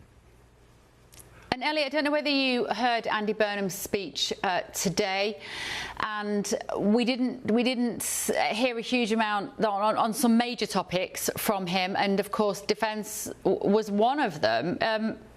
Your assessment of him and where he might be as a leader in our country, and how much importance and priority he might place on defence? Well, he's supposed to have looked through this new revised defence investment plan and largely agreed to it. I think the problem is when you take somebody who's been the mayor of a big city and size them up for the premiership, and size them up in a way which is quite uncritical in a sense, because the Labour Party's decided it wants Andy Burnham to be Prime Minister now, and it doesn't want Keir Starmer. We don't really know much about what Andy Burnham thinks about the world beyond, certainly beyond Britain, but beyond Merseyside almost. And I think there's going to be a very different atmosphere when he's no longer talking about regional transport, regional investment, when he's going abroad to NATO meetings. And that's going to be a big culture shock. And we know very little about what he thinks. It really is, Elliot. Thank you so much. Brilliant as always. Elliot Wilson there, contributing editor at Defence on the Brink. Let's get the Washington perspective now from former Pentagon official Jim Townsend. Jim, very good evening to you. So obviously the numbers that we talk about in terms of our defence are trifling compared to the figures that America manages to spend. We've got the annual budget here of £14.5 billion. The officials wanted £28 billion. What do you think when you hear these sums of money? What does it tell you about the way the UK can or cannot defend itself? Well, I would say it has everyone worried within the alliance. All eyes are on the UK right now. You mentioned, comparing the UK budget to the US budget, but really, it's apples and oranges compared to the UK and France, UK and Germany, UK and Poland. This is something where, UK is falling behind, even their compatriots there in Europe, and falling behind in what NATO says it needs to provide. This is a dangerous time. And I think one of the concerns that people have is that maybe in London, there's too few who understand how dangerous it is and the important role that the UK has always played in a time like this. And so there's a lot of chatter going on, a lot of people watching London right now, and Andy Burnham, we'll have to see where he goes, but he won't be talking about just the North. Yeah, the irony of having the 250th celebrations this weekend coming up in America, looking back to a time when, the UK was this incredible colonial power, even though, admittedly, a bit less after 250 years ago anniversary. But looking at where we are now in the UK, it is depressing, and it does make people very nervous. What kind of job does Andy Burnham have on his desk when it comes to the military, would you say, and what he needs to do for the UK? Well, I think he's probably, he is, compared to where Keir Starmer was and the Conservatives before Labour came in, all of the PMs had a tough matter on their hands as they were going through defense budgets that have been around now for 20 years. I've worked with the UK at NATO and also bilaterally for years and years and years. This isn't a new problem, but this is a more complex problem now than it's ever been. So what the new PM would be facing is something that has no easy answers and will call for sacrifice at a time when the UK economy and the UK society is going through a lot of turmoil. So this is, I think, for any PM over the past 20 years, this is the toughest file for him to have to handle, and that's the military file and how much money to put towards it and where's it coming from. That NATO summit we've got on the horizon, Jim, I think it's not next week, but the week after. And we understand that it's going to be Sir Keir Starmer, our current Prime Minister, that's going to be there, rather than our incoming Prime Minister, Andy Burnham. I mean, how awkward is that going to be for even the other leaders there? Because how does President Trump have a negotiation or have a conversation with Keir Starmer about anything meaningful in relation to the UK's defence strategy when he's talking to the bloke who's going to have packed his bags less than a week later? Well, it is a bit awkward, but I think what is making it even more awkward is now is an important time to talk to the UK. Now is an important time for us to hear from the UK, and not from, as we say, a lame duck prime minister, but someone who's got a plan for the future. Not just the plan that Keir Starmer's going to lay out, but how about next year, year after, year after? You know, we're looking at a trend line for UK that needs to go up. And if that's not what's going to be in the cards, looking into the future, that just causes the worry to be even more ferocious around the alliance. So having Keir Starmer coming to NATO at a time like this, he can't talk about the future. He can't talk about where things are going. He can only talk about what he has pledged in this plan, and that he won't even be implementing. So this is a bad time for the UK to have someone going to NATO and trying to persuade allies that things are on the right track.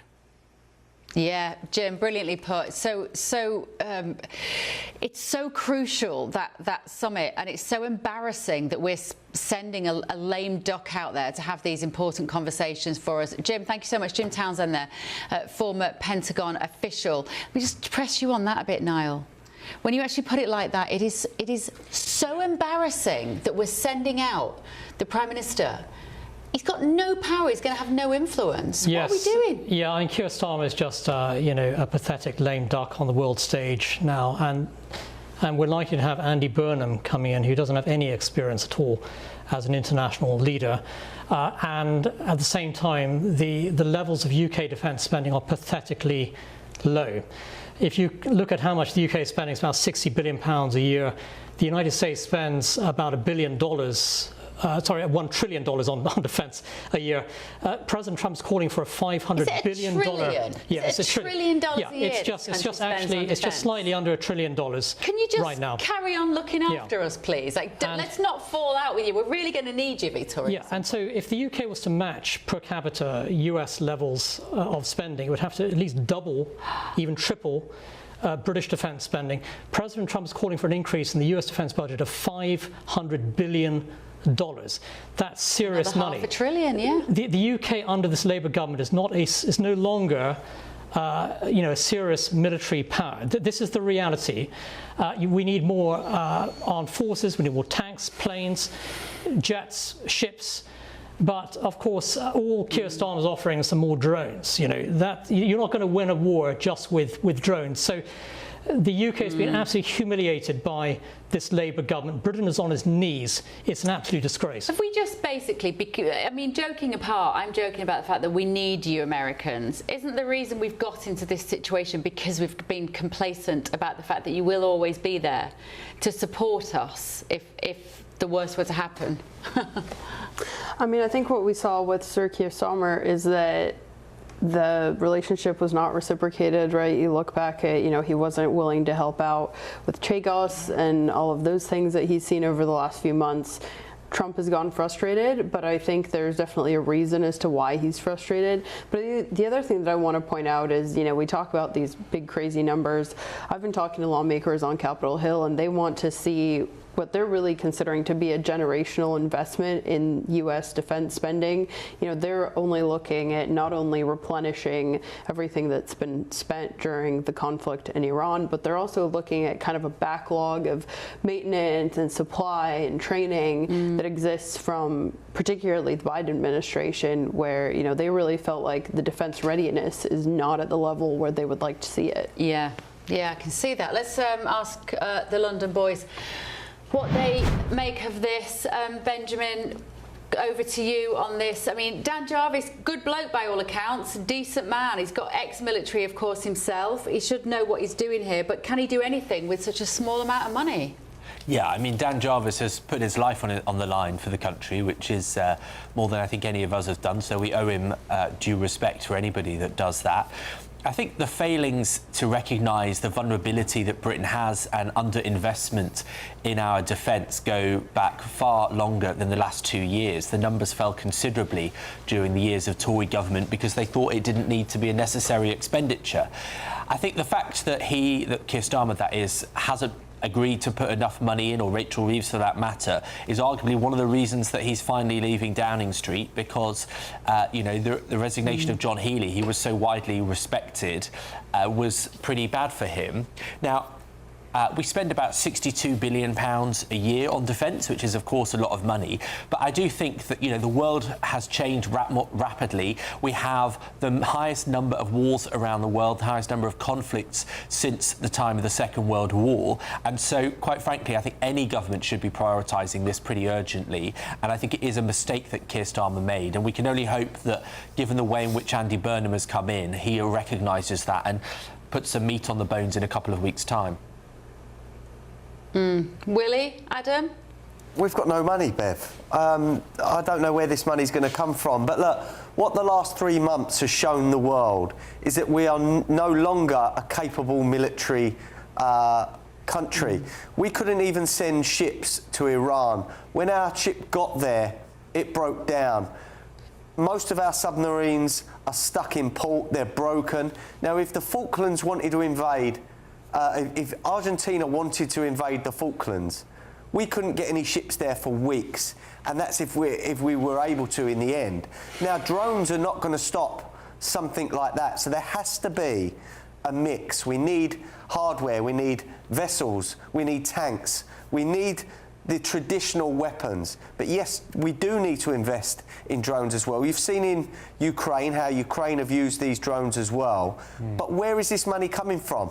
It can't, look, you cannot tax us anymore. We're at like an 80 or 90 year high in taxation. Yeah. Where is the money going to come from? They've got to stop giving it in benefits to people that don't deserve it. We need a discussion here, how to save billions that way. Because without that discussion, we can't have an army, we can't have a military might again. Can I just add something? Go on, Ben.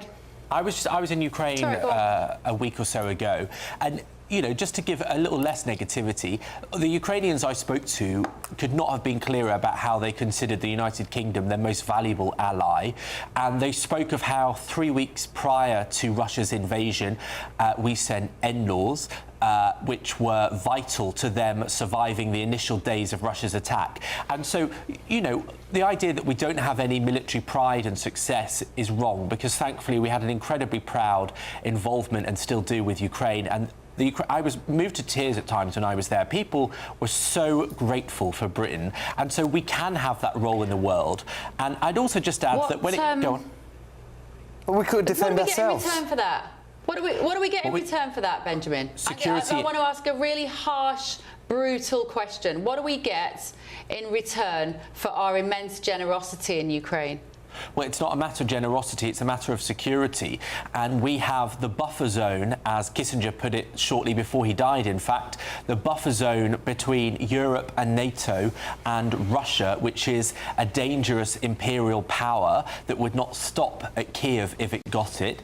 And it is those Ukrainians that are putting their lives on the line and their economy on the line to stop Putin, who would be going after Moldova, he'd be going after Georgia again, he'd do whatever he could if those Ukrainians in Europe weren't supporting them. Woody Nile? Well, let me say this, that, in terms of British military support for Ukraine, yes, it's been important.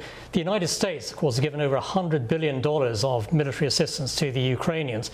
That's the same as the whole of Europe combined, actually. The US has made an absolutely massive contribution. At the same time, of course, the United States guarantees the security of the free world, while so many in Europe actually rely upon the US security umbrella. They don't pull their weight, and unfortunately, we have a British government right now that isn't serious about the defence of the United Kingdom, and it's an incredibly dangerous state of affairs, actually, thanks to the weak-kneed leadership we have in the United Kingdom.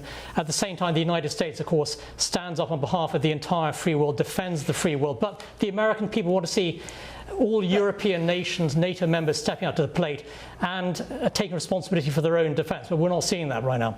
I think, and also, I know my question sounds harsh about Ukraine, and I kind of understand this idea that Putin is perpetually the bogeyman who's going to come and raid the coast of the UK. But we've been told that for decades. But America made the deal with Ukraine when Vance went out there to get rights to some of their minerals, to get rights to some of their raw materials, to get rights to some of the building contracts to rebuild Ukraine. We don't seem to do that. We're just a bit rubbish. We're very generous at giving them everything, but we don't seem to ever get anything for our investments, Victoria. Do you know what I mean? You know, I do. I mean, this is part of the turnover that we've seen domestically here in the U.S., right? For example, getting rid of USAID, getting rid of all of this extraneous spending across the globe, is that people in the Trump administration believe that there was not a significant ROI to all of this spending.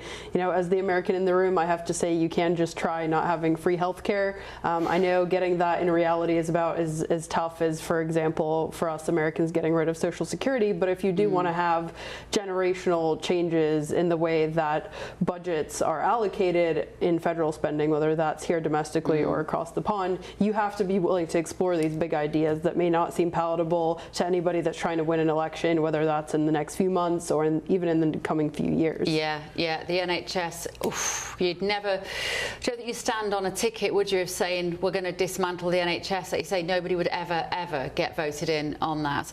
Right, thank you. I've just got to give you a right to reply. Defence Secretary Dan Jarvis has said our armed forces are serving at an increasingly dangerous and unpredictable time. We're determined to give them what they need as they serve with courage and exceptional skill to keep us safe. The character of warfare is rapidly changing in Ukraine and the Middle East. Uncrewed systems are defining conflicts.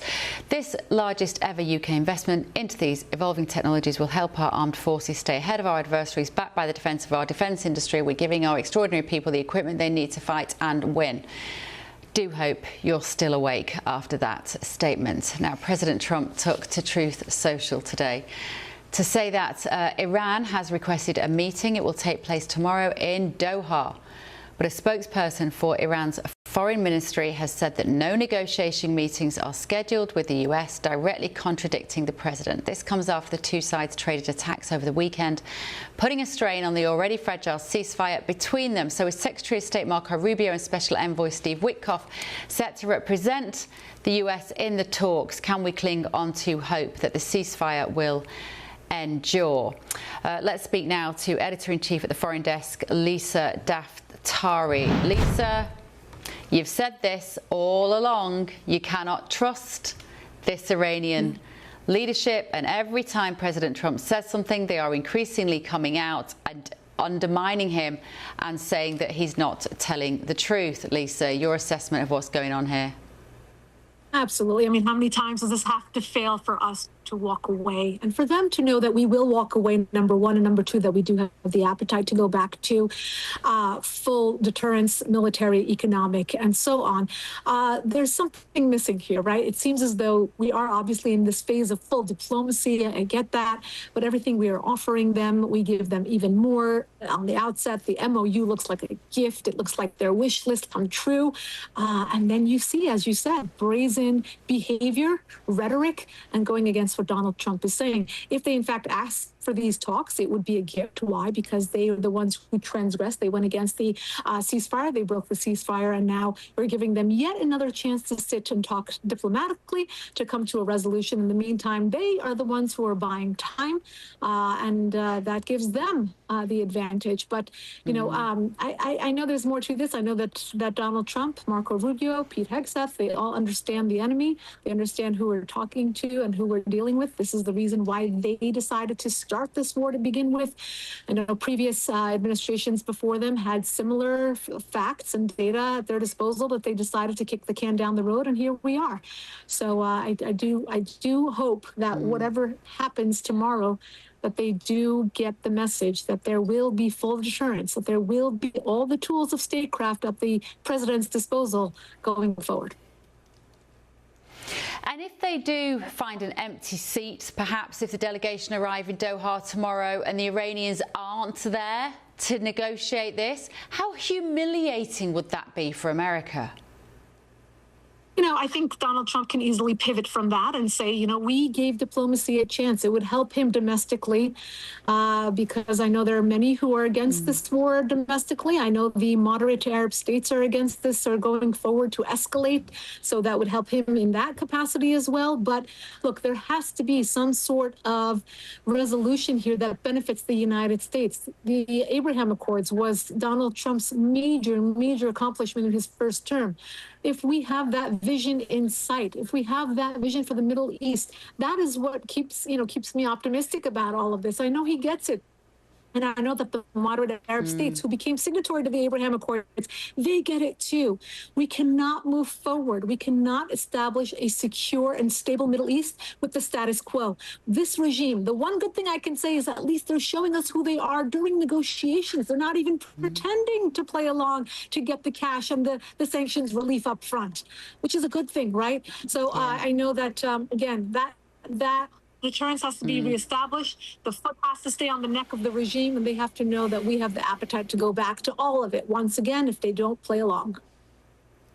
And Lisa, just lastly, how are the Iranian people? I keep asking this question because it is so easy to forget that there are people trying to live their lives in that country with this phenomenal unpredictability, and disruption. Do we know how life is for the average person in Iran? Yes, I talk to dozens of Iranians daily, and they are very much disappointed if this deal should go through. They feel as though this was the one chance. They waited with bated breath, living under missiles because they thought that it would get them to a better ending, one without this regime. This is not regime change. As a matter of fact, the IRGC is more in power than ever before. This could mean even a more hardline regime, which could mean more executions and more of a deadly regime than they had before. Even during this time period, during this war, during the negotiations, thousands of Iranians have been rounded up and many have been executed. Young people, the future of that country. So it just goes to show there is no changing the stripes of this regime. You can't change their DNA. This is not regime change. And again, hoping for the best for the Iranian people, the region, and for all of us. Really, this is a global fight. It's funny, you just talked about the UK going forward and contributing more in terms of global technology. I just gave a talk here in Balboa Island about the changing face of the Middle East because of technology. And that is the technology that this regime is getting from China and Russia. We can't let them off the hook.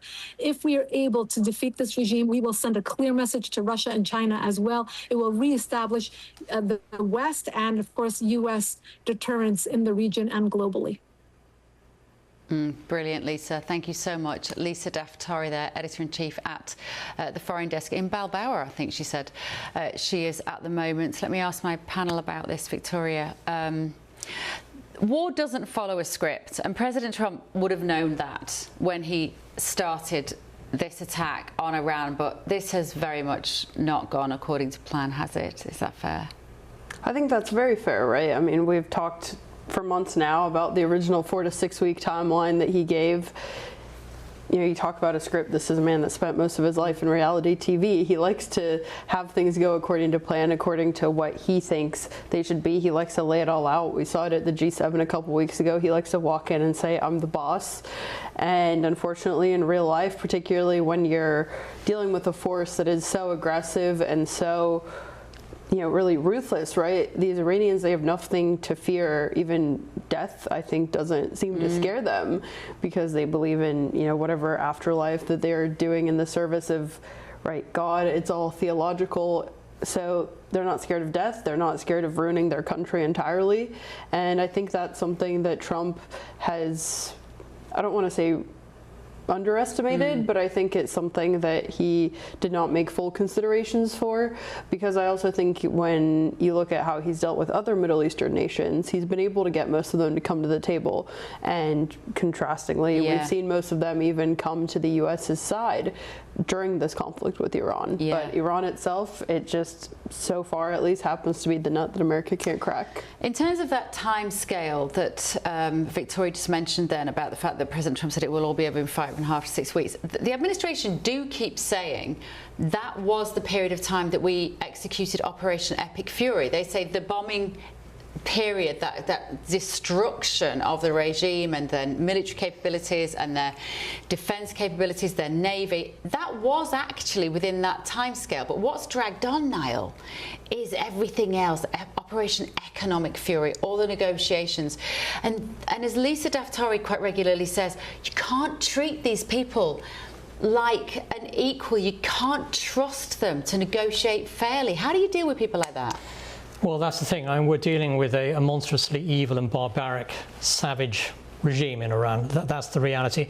I think the military campaign by the United States was very successful in degrading Iran's ballistic missile capability. It set back the nuclear program by several years. So there have been some big military successes, but certainly the hope at the beginning of the campaign was that this would result in an uprising in Iran and the overthrow of the regime.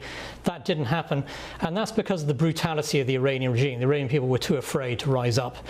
And they're unarmed. Yeah, huge numbers would have been slaughtered, of course, by the Iranian dictatorship. And so you can never predict how wars ultimately, you know, end up. Does the United States have the military power ultimately to get rid of this regime? Yes. But that would involve, you know, a huge investment of further military resources, potentially a ground invasion. There isn't the U.S. public support for sending ground troops into Iran, and so, you know, at the end of the day, the United States is left with the option of negotiating with a bunch of cutthroat pirates in Iran who can't be trusted. And let's face it, the rest of the free world in the West did nothing at all to support the United States.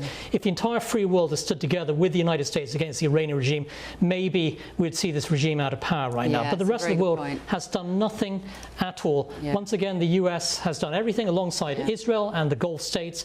But you look at the UK, Europe, European nations, they have not lifted a finger.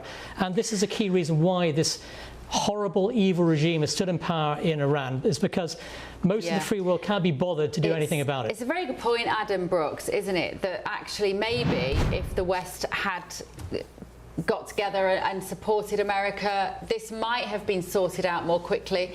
And it is President Trump's reluctance to put boots on the ground, to overthrow the regime, to risk American lives, because of course everyone is watching very carefully here for his international policy. It's very difficult for him to get this right now with the midterms in November.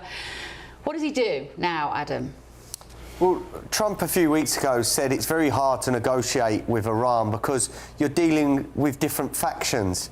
There isn't one group that agree on everything in Iran. You know, there's some more extreme than others, and some that are just so warped in their ideology that they will never do a deal with America. So, look, I think broadly, they're agreeing on a lot of points. The main thing I want to see is no nuclear weapons. I've got children. The last thing I want is mad mullahs with nuclear weapons. So we're there. But look, we've got to remember as well, Iran are on the brink of economic collapse.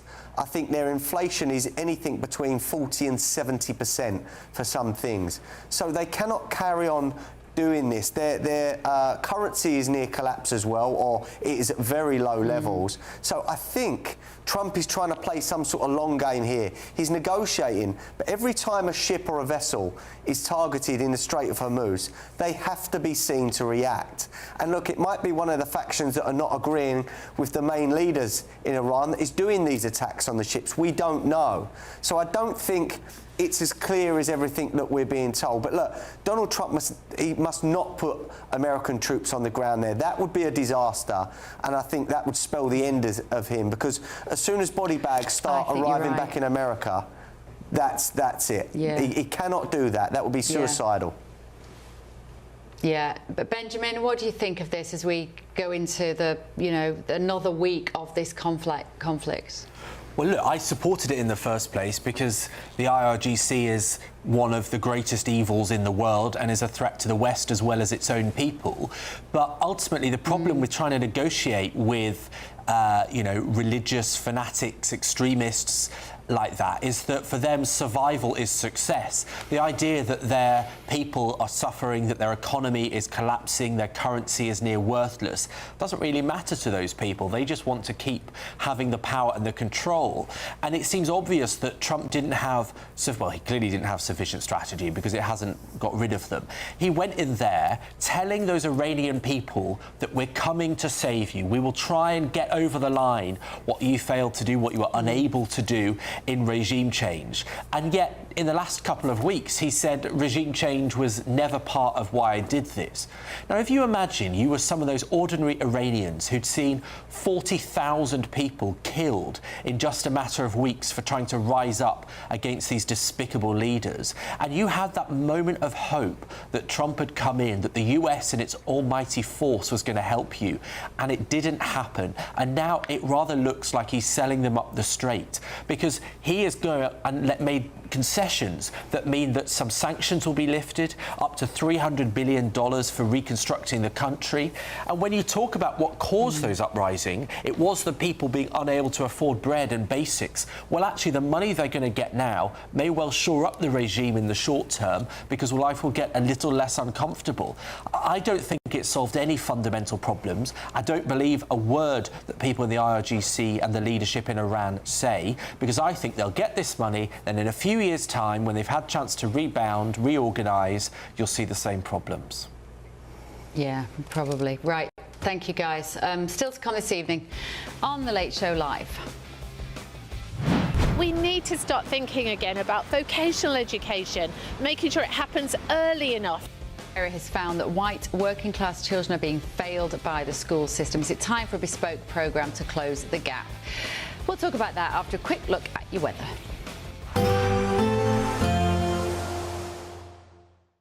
Expect warm spells with the odd rude interruption. Box Boilers sponsors the weather on GB News. Hello, good morning. Welcome to your latest GB News weather update brought to you from the Met Office. Showers will affect many northern areas with a risk of thunderstorms. Relatively dry, though, through today across the south and east, but a bit of a windier day for many western areas. That's thanks to an area of low pressure out to the north and west of the UK. That will drag in spells of rain through much of the day, particularly across parts of Scotland and Northern Ireland, where we've had quite a lot of rainfall overnight. Some of these showers will push into parts of Wales, southwestern England through this afternoon as well. There is a risk of some thundery downpours as well in there, risk of lightning as well. In the south and east, it should remain relatively dry and bright through the day, and we'll feel relatively warm in the sunshine with temperatures climbing towards 25 degrees. Now into this evening, the showers push further eastwards into more central areas of England. Further north and across parts of Scotland, still a pretty unsettled end to the day, risk of some quite heavy downpours as well as that continued lightning risk across parts of Northern Ireland as well. More western areas of Northern Ireland, a little bit dry drier. Starting to see a bit of a change by the end of the day, but I think these showers across more central areas of England also bring a risk of thunderstorms into this evening.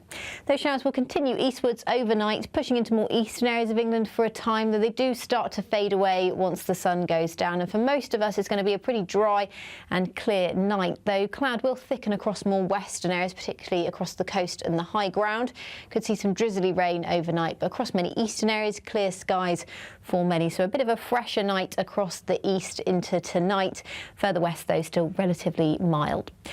Plenty of cloud around across western areas through Wednesday. Some hazy sunshine further south, particularly into the afternoon after a pretty fine start to the day. There's a risk of the odd shower into the afternoon across anywhere really across the UK, but just look relatively light. And then more heavy rain pushes into parts of Northern Ireland and Western Scotland by the end of the day. But it is going to be another warm day with temperatures climbing to 26 degrees. Bye-bye. Expect warm spells with the odd rude interruption. Boxed Boilers sponsors the weather on GB News.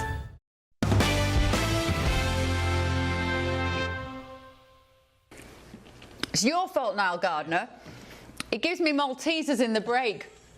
Sorry, Victoria. I'll just finish my am Malteser. to blame. British chocolate. I miss my British chocolate here. Do you want me to read it? I can go ahead and read it for you, Bev. Hang on, sorry, bear with me, listeners.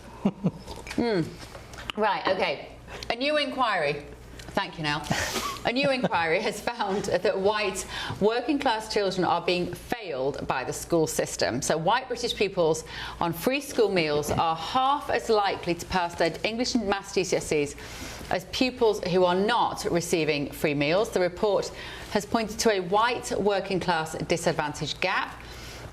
And amongst its recommendations is a massive expansion in apprenticeships, free local public transport for all under 21s, and it also endorsed the smartphone ban in schools. But do these proposals go far enough to address the working class attainment gap? And is it sounding the alarm about so-called white privilege? Let me go straight to my panel on this. Who shall I start with on this? Adam Brooks, let me come to you. Guess what? Surprise, surprise. Poor white boys, white kids, not doing very well at school. Well, who would have predicted that? Look, this has been news for years. I remember when I first come on this channel 4 or 5 years ago, whenever it was, this was being spoke about then. What has been done about it, Bev? Nothing. Now, if it was an ethnic minority and not whites, then this would be in front page and something would have been happening straight away. But no, you know, what young white boys normally are the last to be helped, and we've seen that. But something really does need to change, because the majority of this country is white, Bev. So we are looking at a future of kids that have no future. And what are they going to do? My boy left school. He's not a particularly, on paper, intelligent, you know, neither was I. He left school with GCSEs, but he's now gone on to be an electrician, well, do electrician in college. He's getting a trade, which I'm proud of, but also of a week he works to get his money as a scaffolder. So I've instilled that work ethic into him. What really worries me is a lot of these white boys that are going to leave school, they've got no work ethic. They look at Instagram and think it's easy money doing stuff on the internet, or maybe going into crime. Or on the telly. Or on the telly, yeah. And it's not going to happen for most of these. It's not that easy. So what we're going to have is a real gap in tradesmen, in skilled workers, and this country economically is going to be in trouble because of these educational failures. So it has to be addressed, and I fear, that's what I think, is that if it wasn't white boys, something would have been done years ago, Bev.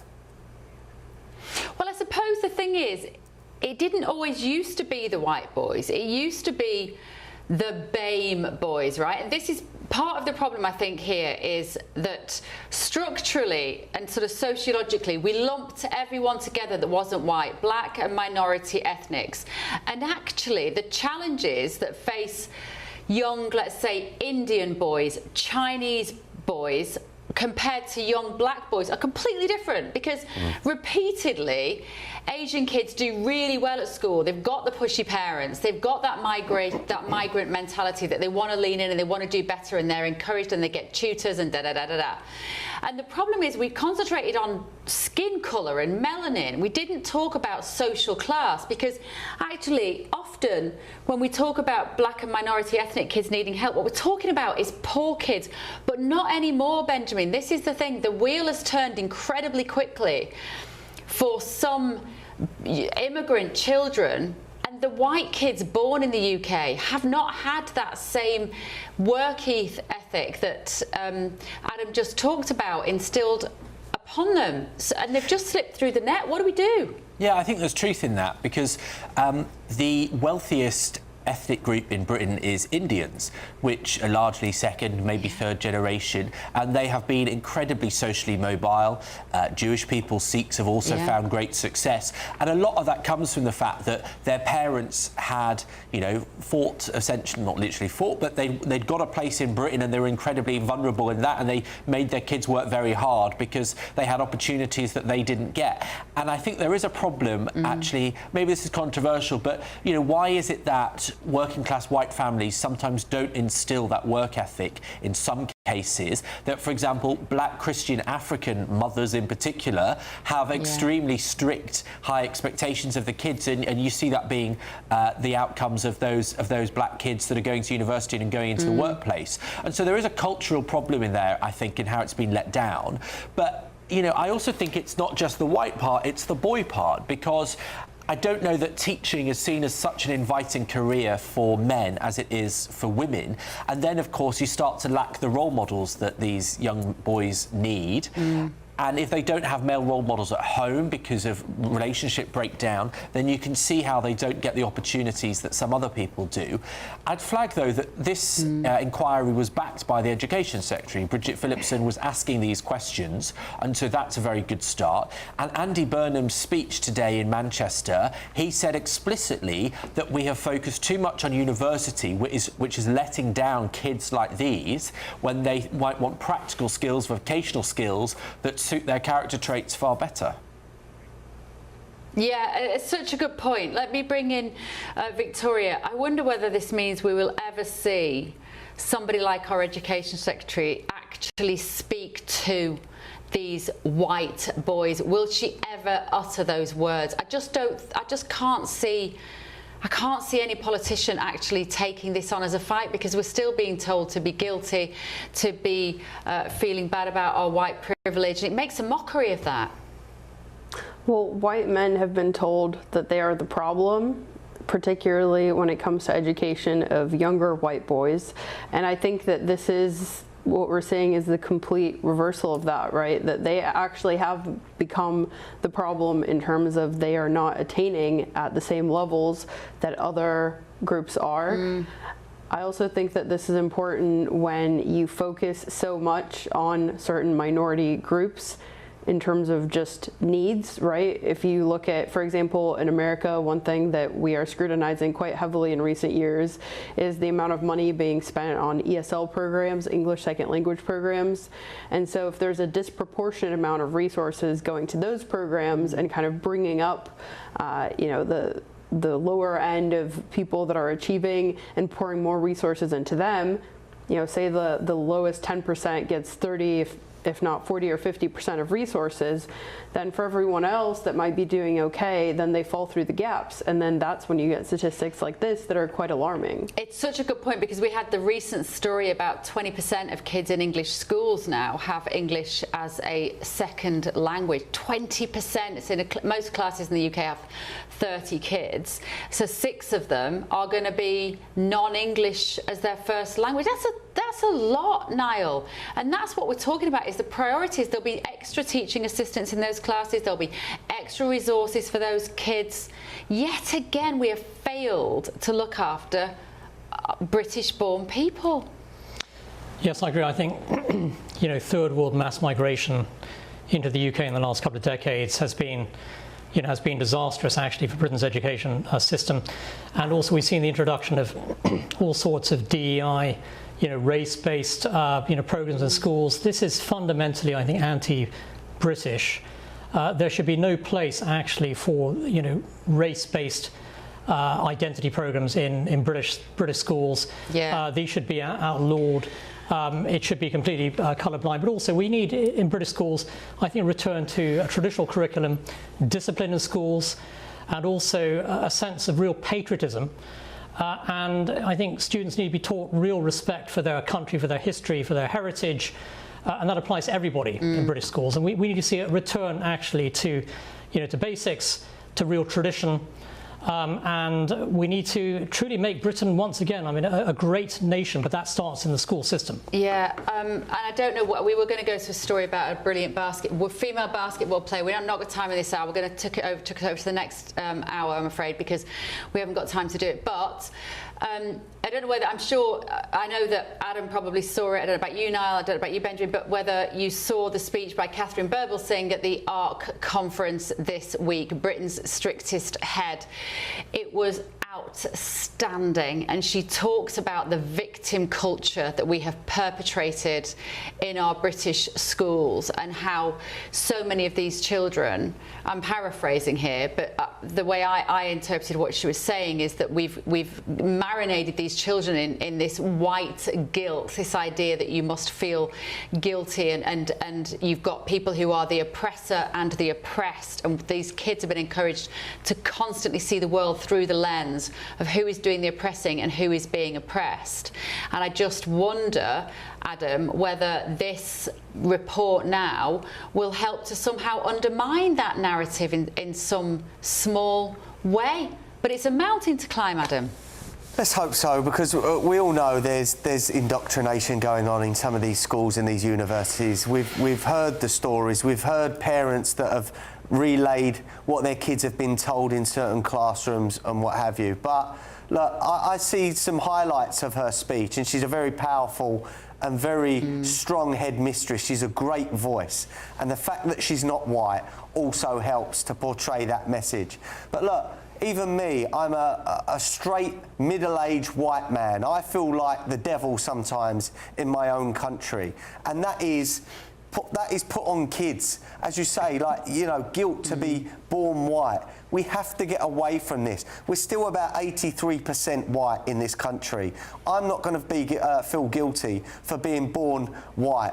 I've had no white privilege. There's no such thing. My mum was brought up in a Bethnal Green flat. There was like 6 of them in a 2-bedroom flat. There's no privilege there. We need to get away from this victim mentality. We are a multicultural country now. Get on with it, and treat everyone the same. Yeah. And that means laws as well. Every law, it doesn't matter if you're white, black or brown, should be the same for all. We've seen it recently with sentencing guidelines. We've seen it with police training manuals. We have to get back to that everyone is equal. Until that happens, we're not getting anywhere. Yeah. All right, Adam, thank you. Education Secretary Bridget Phillipson has said about this report, she said it shines a really important light on what has been an under-discussed area. She added social background, family background, where you are born. They are big determinants of what you achieve in your life, and I came into politics to change that, to make sure that it's your talent, it's your hard work, it's not your background that determines what you can go on to achieve. But at the moment, that is a very distant dream. But still avoiding saying white kids need help too. See? Right, more to come in the next hour, including this. Men playing in women's sports. Would you believe we have an argument over that?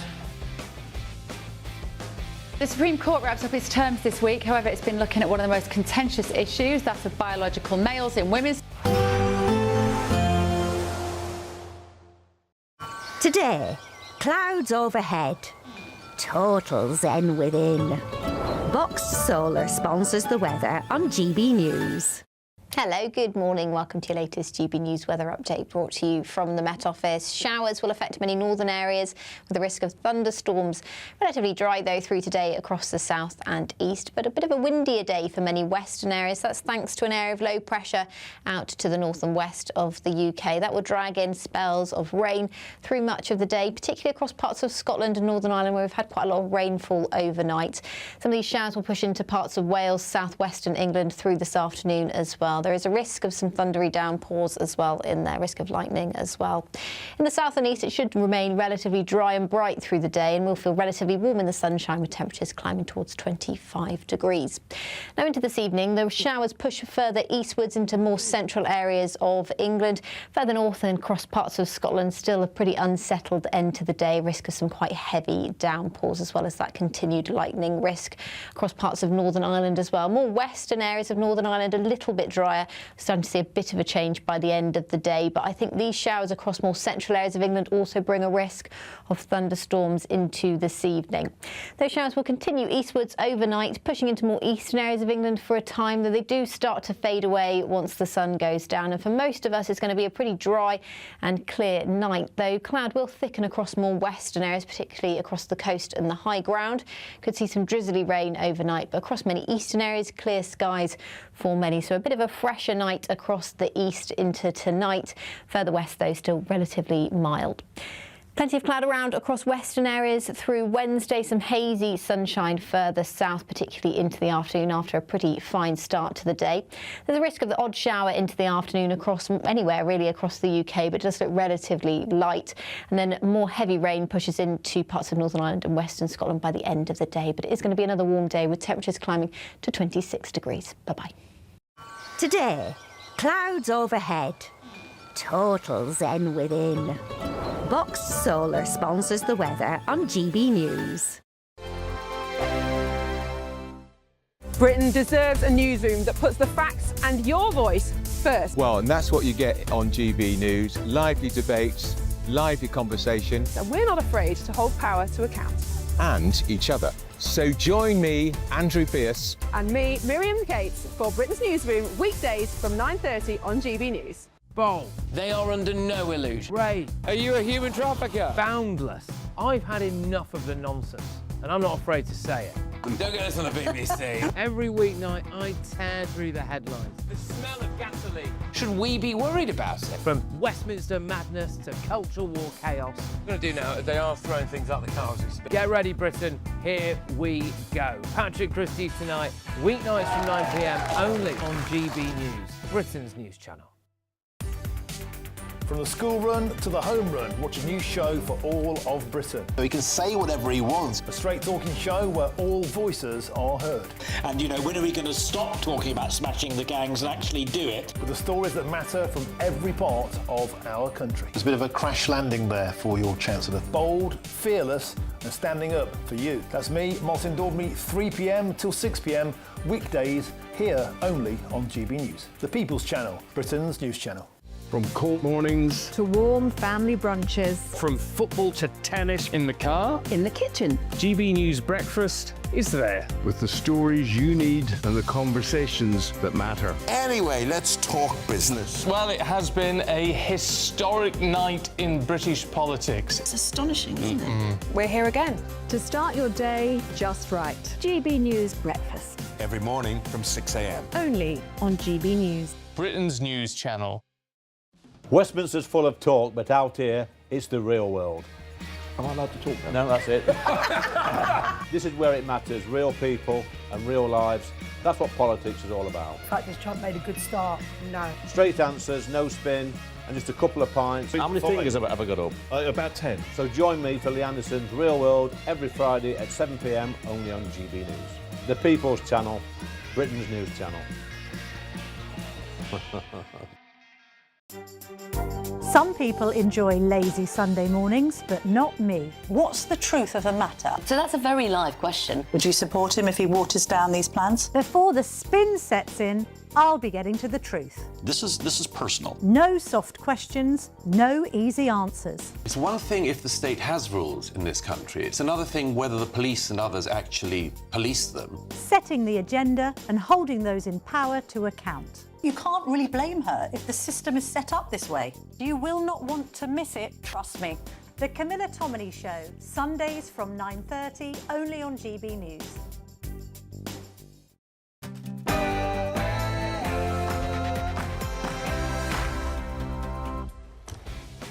Very good evening, good morning, live from Washington, D.C. This is Bev Turner on GB News with the stories shaping Great Britain and the United States of America tonight.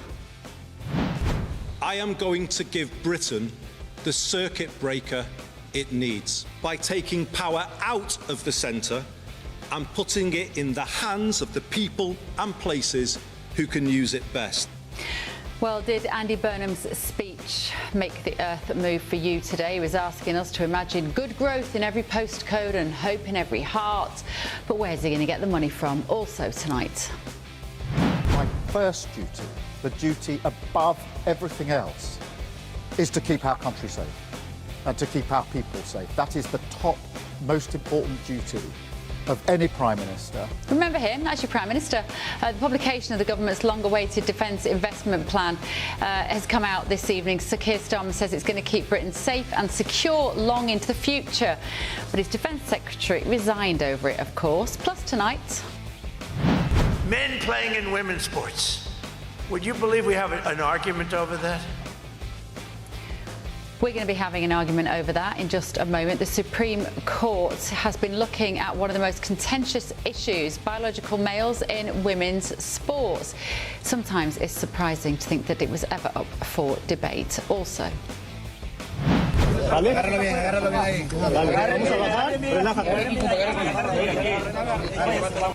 These pictures from Venezuela are extraordinary. We now know that a man has been pulled from the rubble 106 hours after the earthquake hit Venezuela. This is just one of the stories we're going to be bringing you as we cover this horrendous episode in Venezuela. Also tonight. When I speak to children, they're talking to me about worries about money, worries about getting a job when they're 9 or 10 years old. They're spending hours of their days on social media apps. Well, that is because of bad parenting, frankly. Around 1 in 10 children have been referred to mental health services. We've got these extraordinary rises in ADHD and anxiety. What is driving this mental health crisis in young people, and is it any different here in America? Also this evening. A women's basketball player has gone completely viral for how she stood up for her teammate Caitlin Clark. No words, just a brilliant point. We're going to be talking about what that tells us about American society. I'm Bev Turner. This is The Late Show Live.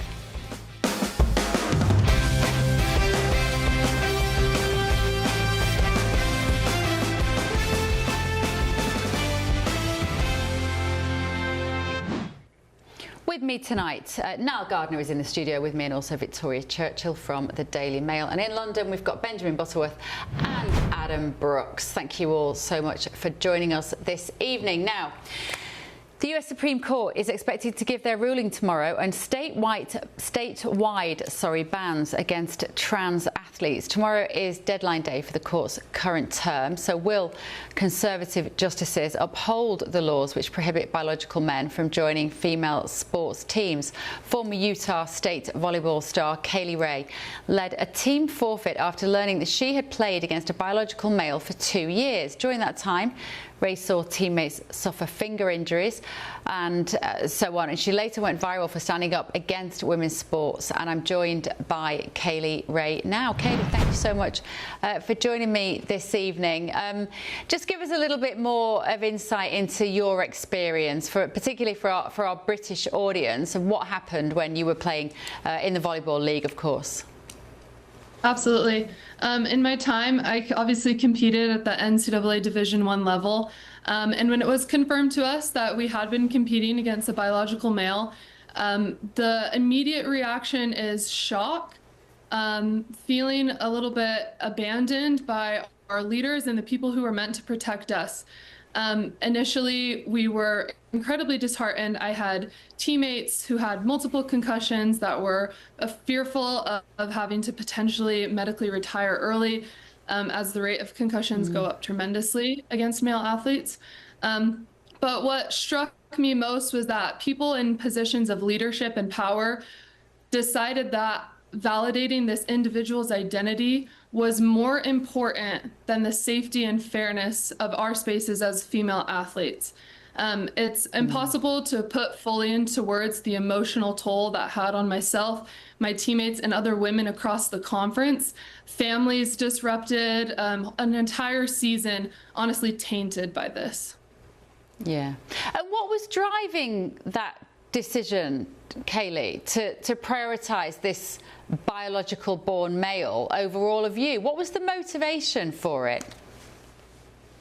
I couldn't possibly begin to understand why. My best guess is it's a departure from reality.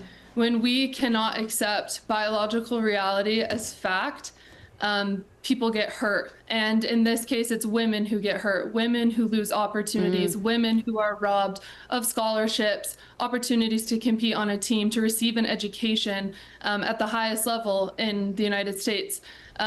It's a complete departure from reality.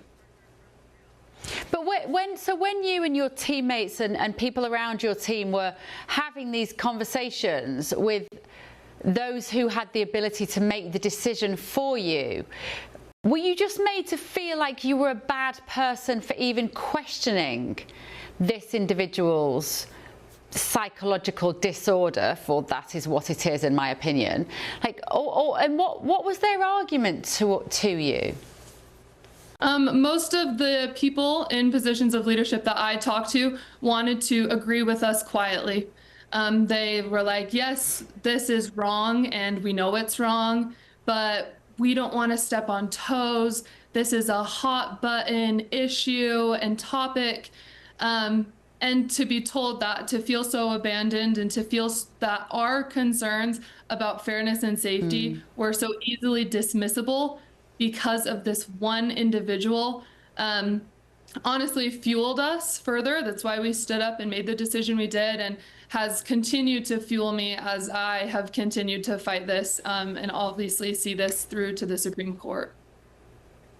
And what we've seen in the UK is, and across Europe actually, is various sports bodies being able to decide for themselves whether that is swimming or rowing or tennis or whatever it is. What is the situation here in America? Is it a federal decision nationwide, or can states and individual sports decide? So this is what the Supreme Court decision will tell us. It's not even if states must protect their women.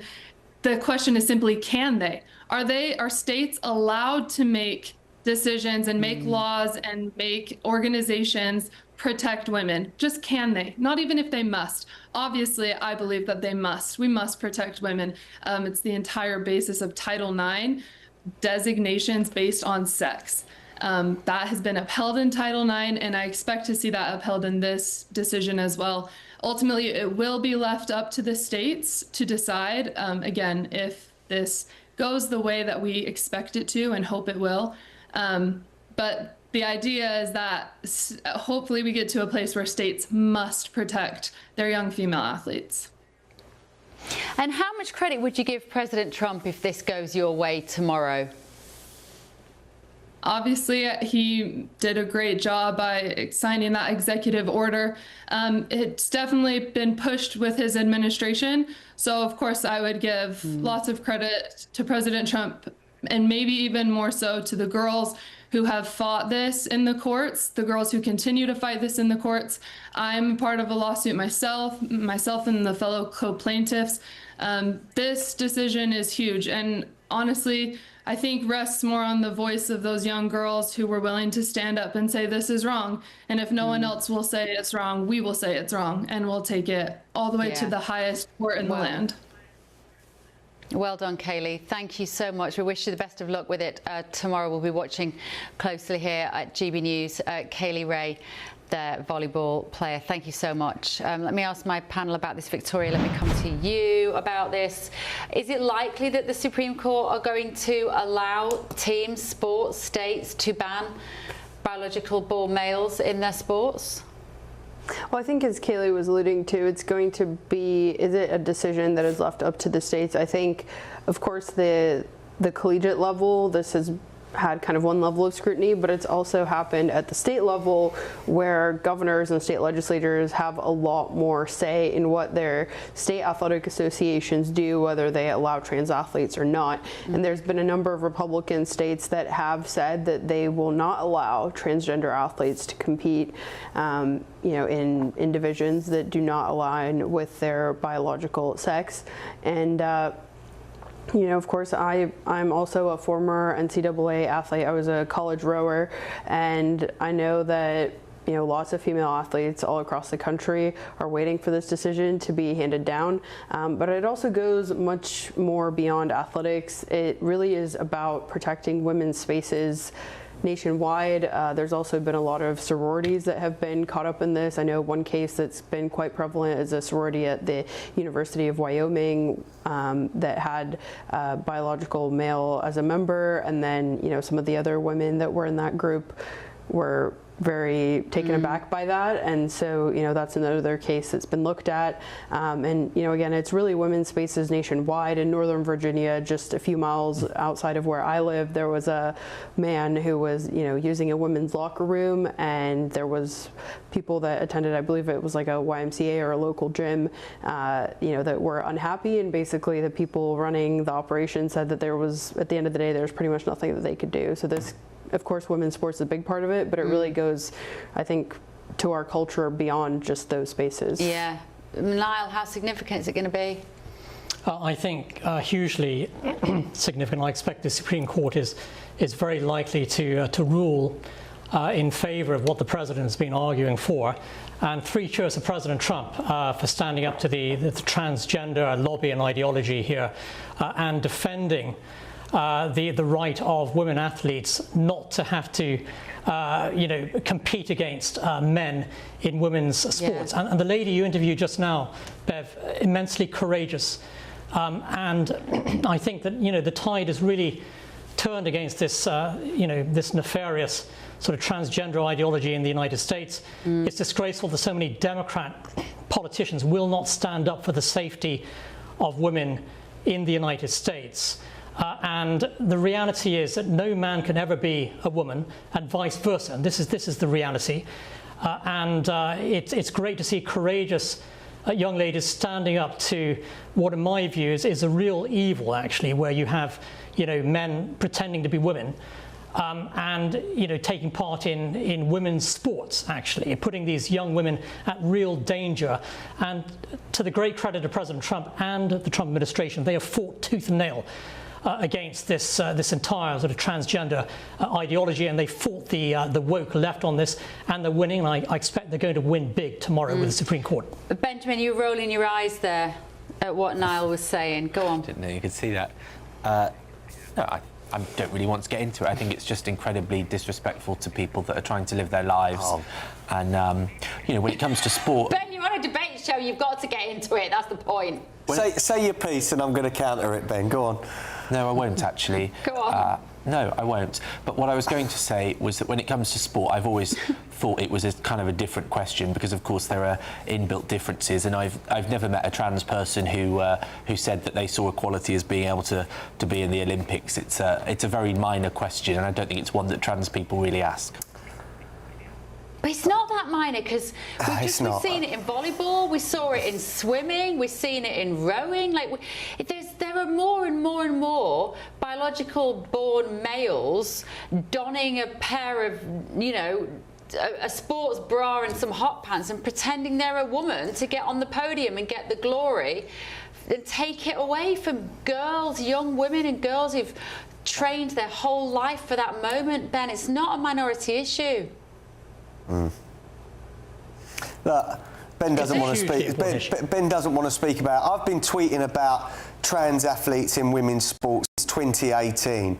There is a danger to women. It's clear. The science is clear. Bone density, lung capacity. There is no argument at all that a biological man should be in women's sports. And Donald Trump was right the other day when he said it. He said, how are we even discussing this? How is this even a thing? I do not understand why so many on the left want to stick up for men in women's sports, they are cheats. Every trans athlete that is in a woman's sport or a woman's event is a cheat. And that is the bottom line of it. You cannot get around that. I am not against trans people. Let me just put that clear. Whatever you want to be in your life, that's fine. Do not let it affect others' lives. And you are putting women in danger with sport and injuries. And when you are going into women's changing rooms, women's toilets, you are making them not just uncomfortable, but you are putting them in danger from a certain aspect, a small minority that could take advantage of being in there. It's no debate at all. If the Supreme Court doesn't rule in favour of women here, we are living in a bad movie, because there is nothing, no one with any common sense in their brain can say, no, I agree with Dave, putting a dress on or putting hot pants on and throwing the javelin next to that woman, or swimming. Leah Thomas, look at that man. Look at that man, the absurdity of a 6'8" man, you know, in women's events. It was so unfair, and I think that opened a lot of people's eyes, Bev. Ben, can I ask you, having watched you on GB News for many years, not being afraid to lean into every topic, why do you find this so difficult to talk about? It's not difficult to talk about, it's just pointless, because... It's not. What, women are not pointless, Ben. Well, I haven't finished, No, but hold on. I hadn't finished the sentence. You're saying it's pointless. Women are being put at risk. I hadn't finished the sentence. Well, so it's not pointless. Well, yeah, I hadn't finished the sentence, which is it's pointless because no one changes their mind, and all that happens is that it's clipped up and it gets the most ridiculous abuse online. So I made it clear before we came on air I wouldn't engage in the debate, not because I don't disagree, I do disagree, but it's just I don't want to sit here and have abuse for the next 24 hours for saying something, which is exactly what happened. Ben, should Eddie Izzard be in women's toilets, yes or no? Should Eddie Izzard be in a women's toilet? Question, I said what I said it before I came on air. OK, well, I'll just say Eddie Izzard is the perfect example. He puts a dress on, he's got male genitalia, and he's in a woman's toilet. That is the absurdity of the trans agenda. No one can make it right, Bev. This is a battle between right and wrong, between good and evil here. And Benjamin, you should have an opinion on this, because this is a fight against a monstrous. I have an opinion. It's just that the people are so nasty on the internet. I'm not worth it. Barbaric thing, actually. But I find that so interesting. I'm finding the reaction that you get incredibly fascinating, Ben, because what I think. Those of us who push back on this topic, we would say this is the topic that enrages the trans activists so much. You only have to ask J.K. Rowling of what she's been subject to, literally being cancelled from polite society as the most successful writer in the UK, and she cannot now be accepted even on the film sets of her own movies. Such is the venom of the trans activists who have taken objection to what she says. And what you're saying, Benjamin, is that you get the most abuse from the other side as well. Is that right? Well, I'm not competing on who gets the most abuse, but it's an abuse of a more nasty and aggressive type, and it'll be personal abuse. That's the thing. It's not even about the argument. I'm not competing for levels of abuse. I'm not quite sure J.K. Rowling has been cancelled, given she's a billionaire. But just because she's a billionaire doesn't mean that she hasn't faced abuse and threats. Exactly. This is about women's rights, Bev. Well, but this is what I'm so interested in. Is it because it's a women's issue that it becomes so divisive? Is it just some good old-fashioned at the root of this as some proper misogyny, and I don't use that word lightly, but hatred of women on both sides of this debate? So hatred of women for having a strong opinion and wanting to defend our spaces, but also hatred of the men who think that they are women as well plays into this, because patently they aren't. But what is it about this topic that makes people so triggered? Is it just about the safety of women in these spaces? Victoria, what do you think? I mean, again, I think as I talked about earlier in the segment, this goes way beyond sports, which I think is what makes it such a cultural issue, right? If you're a mom taking your daughter to the pool at the local athletic club, and you've got your 5-year-old daughter, and you come in, what they call a fully intact male in that locker room, you're going to have concerns. And I think when people are not willing to speak up for what they see clearly as a violation of their privacy and of their spaces, That's the problem to me. Yeah, absolutely right. I mean, this is. I'm just sort of, I'm just wondering what people are so frightened. It's about fear, because normally if you get something that makes people react in such a divisive way, as Benjamin said, as I sit there and see Benjamin Butterworth, one of the people that is not afraid to ever speak his mind, not want to talk, I'm really interested in what's happening there that he doesn't want to talk. And I think what we're talking about here is so enraging, because it taps into some very primal fear in people. And I don't think it is just about whether your child is going to be okay in a change room.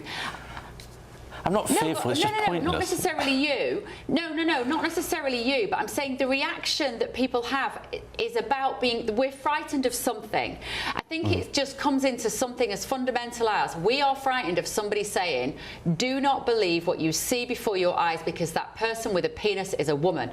And that is so terrifying that there are people in power who are begging us to not believe what we see with our own eyes. Niall, we're talking about the defence of Western civilization here, actually. And yes, this is a battle between good and evil.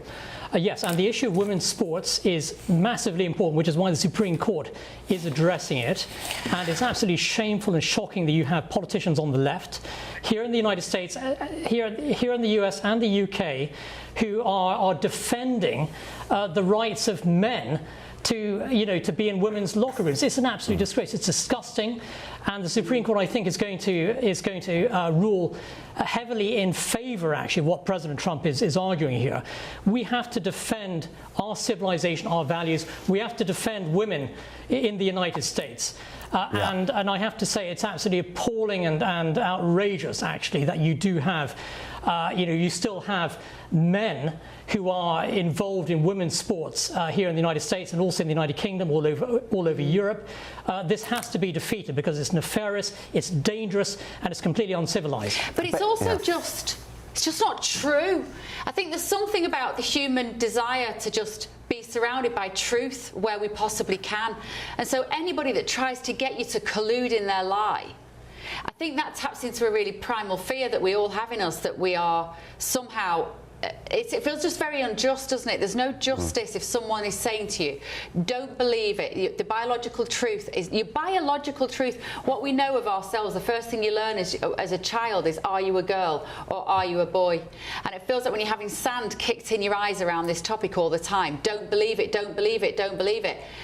It's really genuinely blindsiding. Go on, Benjamin. Just sort of last word to you on this. You don't have to say anything controversial to get clipped up, but you don't even have to talk about the topic, but talk about the reaction to the topic. No, I have nothing to add. Well, I'll just say, Bev, no woman can have a penis. And no men can become a woman, And if your MP tells you that women can have a penis, why should you believe anything else that they try and tell you? Because it's wrong. And the trans issue become a trend. You have young people that say, oh, you can't say that. Oh, I've had some of my kids' friends say, oh, should you be saying that? Yes, because it's the truth. And kids need to realise now, you can't bend the truth, and saying the truth cannot make you wrong. Don't have to be horrible to trans people, but it doesn't mean that you have to believe that trans women should be in women's sports or women's safe spaces. End of.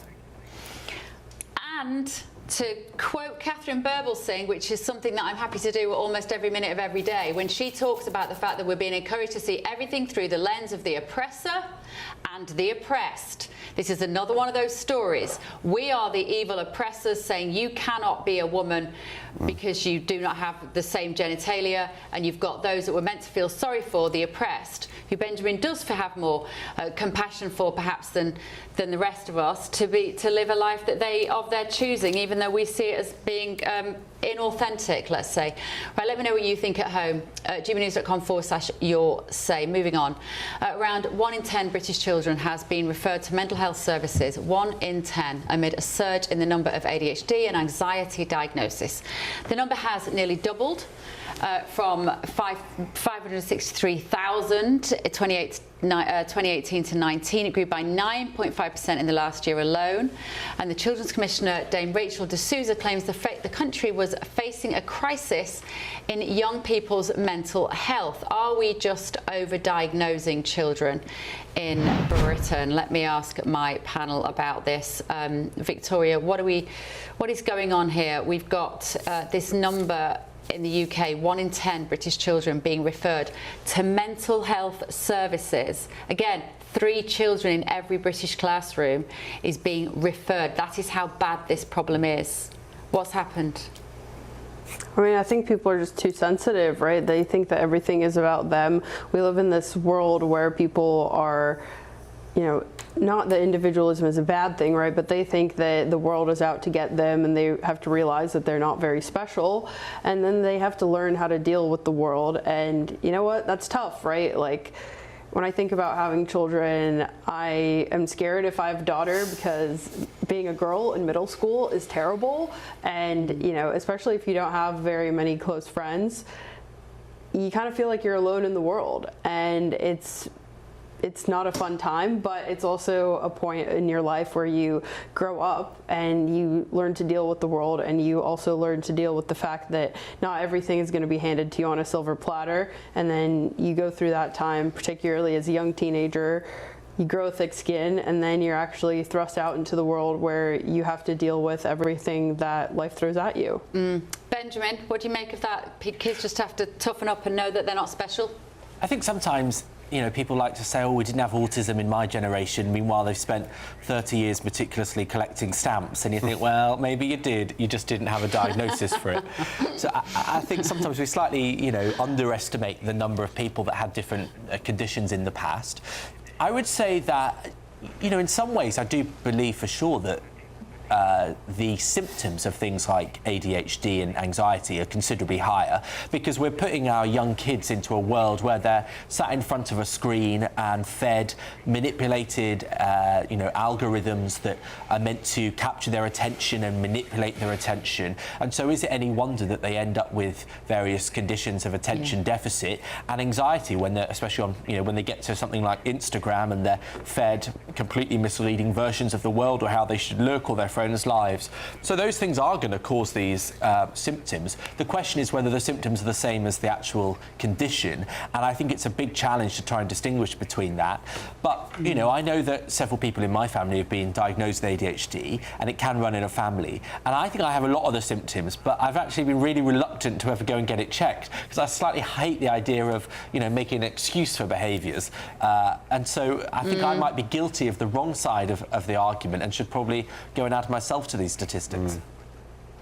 Well, the thing is, what benefit the label, right, Niall? This is part of the problem. Is you can label a child. We used to just call it different personalities, didn't we?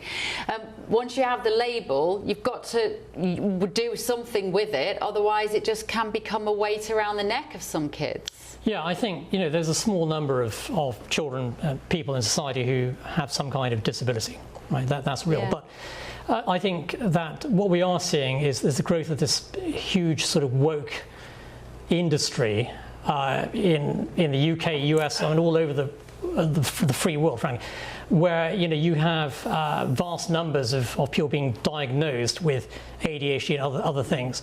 And this also feeds into, you know, I think a sort of vast welfare system as well. Yeah. The reality is large numbers of people in Britain do not work who should be working. And I think that this creates a sort of victim mindset, and I think it's very dangerous. And after all, you know, a couple of generations ago, or 3 generations ago, when Britain ruled the waves, had the biggest empire in the world, no one at school was being diagnosed with ADHD. I mean, they were focused upon leading the free world, which is the way it should be.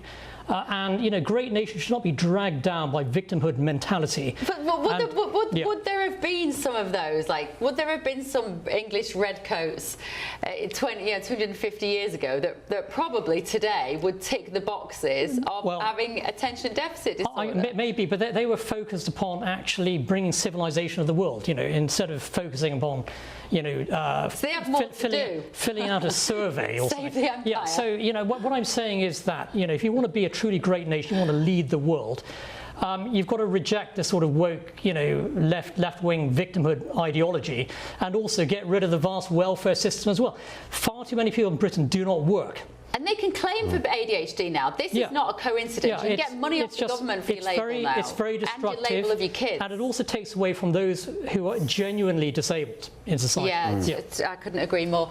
Adam, you know a lot about the mental health and the connection to sport as well, and that's part of the problem is we've taken these kids away from these great teams, and we've got so few volunteers now that will support the kids' sport and stuff, and we've sat them in front of screens. Well, guess what? They're all depressed and they can't concentrate. Surprise, surprise. Yeah, look, you made me laugh there, Ben, because my wife often says to me that I'm definitely on the spectrum. She says it a lot, you know. But my son has ADHD, OK? He's 17 years of age. I said earlier, he left school at 16. He's gone to college to do an electrical course, all right? But already he's not letting it hold him back. Him and his mates are talking about, you know, getting their first van and then maybe getting a fleet of them together. That they want to aspire to do well. And unfortunately, as you say, there are victims now. These kids think they're victims all the time. I do not believe that people should be getting benefits for ADHD. My son certainly wouldn't want that as his future. And we need to go back to, you know, giving benefits to the real needy in society, the disabled, those that have been injured at work or injured, they can't work. And this goes back to the debate before. Where is all this money going? If kids keep getting money down the line for ADHD and things like anxiety, we're never going to have any money in this country. So look, what you're saying about sports is so true. You know, for me, I would get all kids into boxing or sports where you can find yourself and you need to rely on yourself and you learn, you grow and you become mentally stronger because of that. But we're not seeing that. As you say, they're all in front of phones all the time. It's very difficult, isn't it? You were a rower, Victoria, were you? I was. I was a swimmer. What did you do, Niall? Well, I played football. I did a bit of rowing as well. Oh, and I played cricket, yeah. Oh, were you a lightweight? No offence. No, that's on the lighter side, I'd say. On the lighter, sorry. That isn't an insult. Like it is a category of lightweight, a rower. Yes. And normally, if you're a rower, you're kind of 6'6". No offence, no. Yeah. He's not easily offended. Benjamin, did you do much sport at school, or do you do some now? Yeah, I was a tennis player. I love tennis. I won the Alderley Edge Village tennis competition once as a teenager. Very proud. Oh, did you now? I didn't have you down as a tennis player, but I can see that. And as we know, Adam is still one of the country's top amateur boxers. Is that an exaggeration, Adam? A big exaggeration, yeah. I do boxing. I've had 5 or 6 bouts in my 40s, and I've only lost one of them, and that was to a 27-year-old, so I can be excused there, you know. But I'm having a midlife crisis. Yeah, no, it keeps me sane, Bev. Oh, amazing. Right, thank you, guys. OK, still to come this evening, this.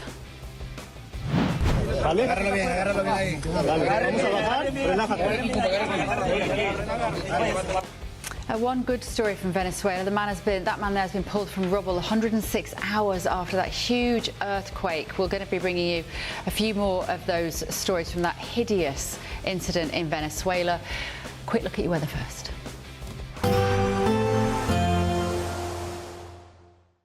Expect warm spells with the odd rude interruption. Boxed Boilers sponsors the weather on GB News. Hello, good morning. Welcome to your latest GB News weather update brought to you from the Met Office. Showers will affect many northern areas with the risk of thunderstorms. Relatively dry, though, through today across the south and east, but a bit of a windier day for many western areas. That's thanks to an area of low pressure out to the north and west of the UK. That will drag in spells of rain through much of the day, particularly across parts of Scotland and Northern Ireland, where we've had quite a lot of rainfall overnight. Some of these showers will push into parts of Wales, southwestern England through this afternoon as well. now. There is a risk of some thundery downpours as well in there, risk of lightning as well. In the south and east, it should remain relatively dry and bright through the day, and we'll feel relatively warm in the sunshine with temperatures climbing towards 25 degrees. Now into this evening, the showers push further eastwards into more central areas of England. Further north and across parts of Scotland, still a pretty unsettled end to the day. Risk of some quite heavy downpours, as well as that continued lightning risk across parts of Northern Ireland as well. More western areas of Northern Ireland a little bit drier. Starting to see a bit of a change by the end of the day, but I think these showers across more central areas of England also bring a risk of thunderstorms into this evening. Those showers will continue eastwards overnight, pushing into more eastern areas of England for a time, though they do start to fade away once the sun goes down. And for most of us, it's going to be a pretty dry and clear night, though cloud will thicken across more western areas, particularly across the coast and the high ground. Could see some drizzly rain overnight, but across many eastern areas, clear skies for many. So a bit of a fresher night across the east into tonight. Further west, though, still relatively mild. Plenty of cloud around across western areas through Wednesday. Some hazy sunshine further south, particularly into the afternoon after a pretty fine start to the day. There's a risk of the odd shower into the afternoon across anywhere really across the UK, but just look relatively light. And then more heavy rain pushes into parts of Northern Ireland and Western Scotland by the end of the day. But it is going to be another warm day with temperatures climbing to 26 degrees. Bye-bye. Expect warm spells with the odd rude interruption. Box Boilers sponsors the weather on GB News.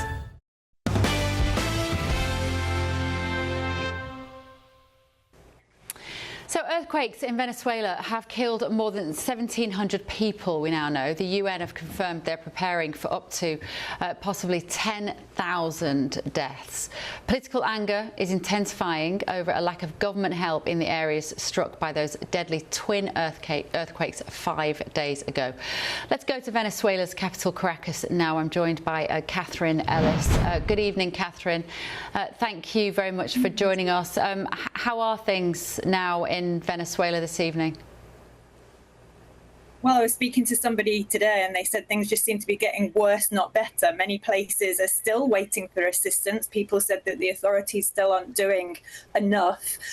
Today, I've been at different sites across Caracas where people are still believed to be in the rubble. There are families standing watching the buildings that are completely collapsed as they look for people. There was one, the floors where the bathroom were, they've gone from being horizontal to vertical. So the toilets, the sinks are completely vertical on the outside. Now, as you get north of Caracas, there's La Guaira state, and that's the worst affected areas, and there are still people there that they haven't got any machinery. They don't even have spades. A lot of people don't have helmets, face masks. They're using their hands, whatever they can find to look for people. I was at one place and it was rubble, and I said, well, what was here? And they said a shop, and you could see the banknotes, you could see the shampoo, you could see kids' notebooks on the floor, and the shop kind of fell down when the owner was in there, and a number of other people as well. So people are very traumatized by this, and some parts are still waiting on help. Catherine, were you in Venezuela when the earthquakes hit? No, I was actually in Bogota at the time in Colombia, and I got a message from a friend saying there's been an earthquake. Now, it's actually not that unusual here, like in this region in South America, to have tremors, to have earthquakes. I felt them before myself. And where he was, he said he felt something, some books fell down. I'm like, wow, that's, pretty bad. But I didn't realize quite how serious it was. And then, I started to look, and then I contacted a load of people I knew. I didn't hear back from some of them till the next day because communications had gone down. And then, I tried to come as soon as I could the next day. Were you not nervous about going to Venezuela in case there were more aftershocks? Do you have any idea now whether there could be another earthquake? I wasn't nervous. I mean, I felt like the worst of it was over. There was a really quite strong aftershock this morning. I was kind of just in my room, just about to leave to get a taxi.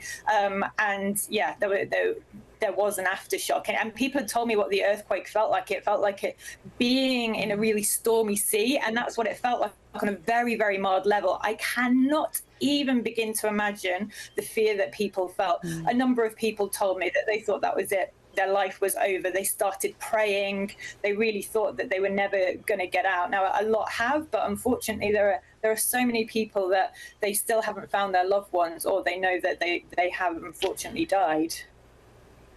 Yeah, that figure of potentially 10,000 deaths is really mind-blowing, isn't it, Catherine? And tell me about this anger towards the government. What are people furious about?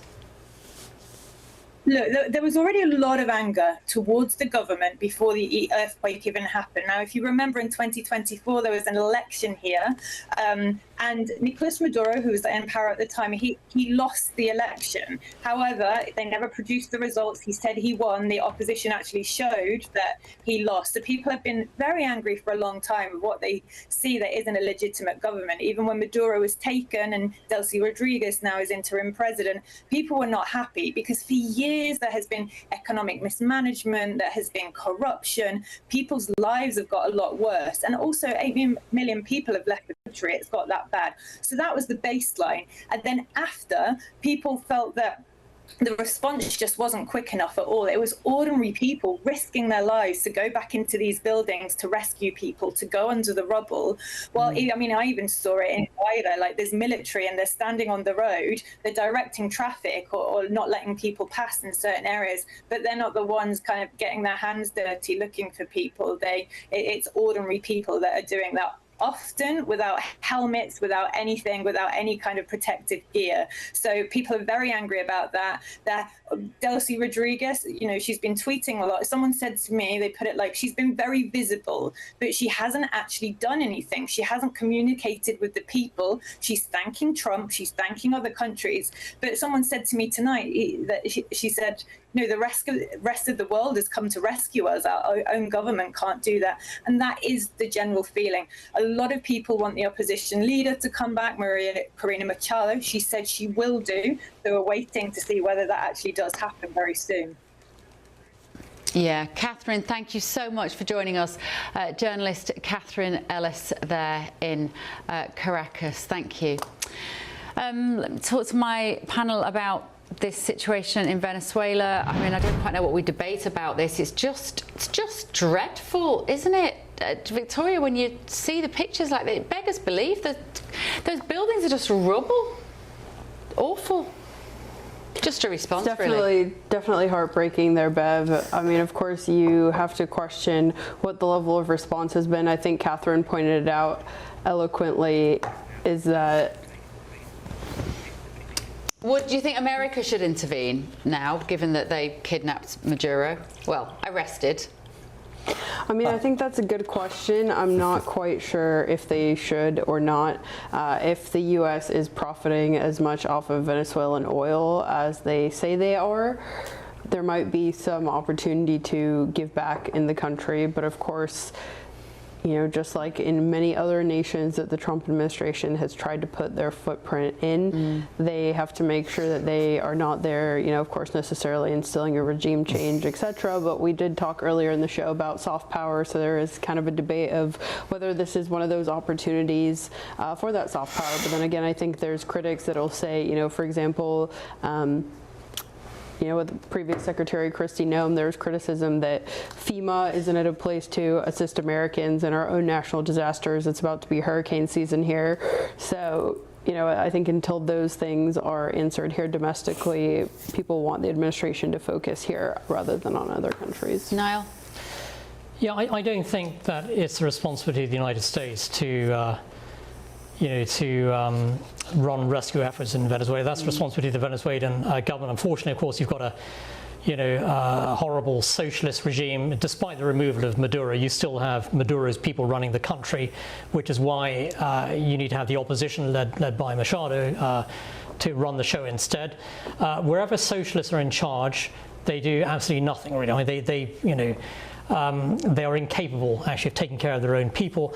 In terms of international rescue efforts, I think this is the responsibility of Latin American countries. If there is going to be some outside intervention, of course the US will do whatever it can, but it's not the responsibility, I think, of the American people with regard to humanitarian situation in Venezuela.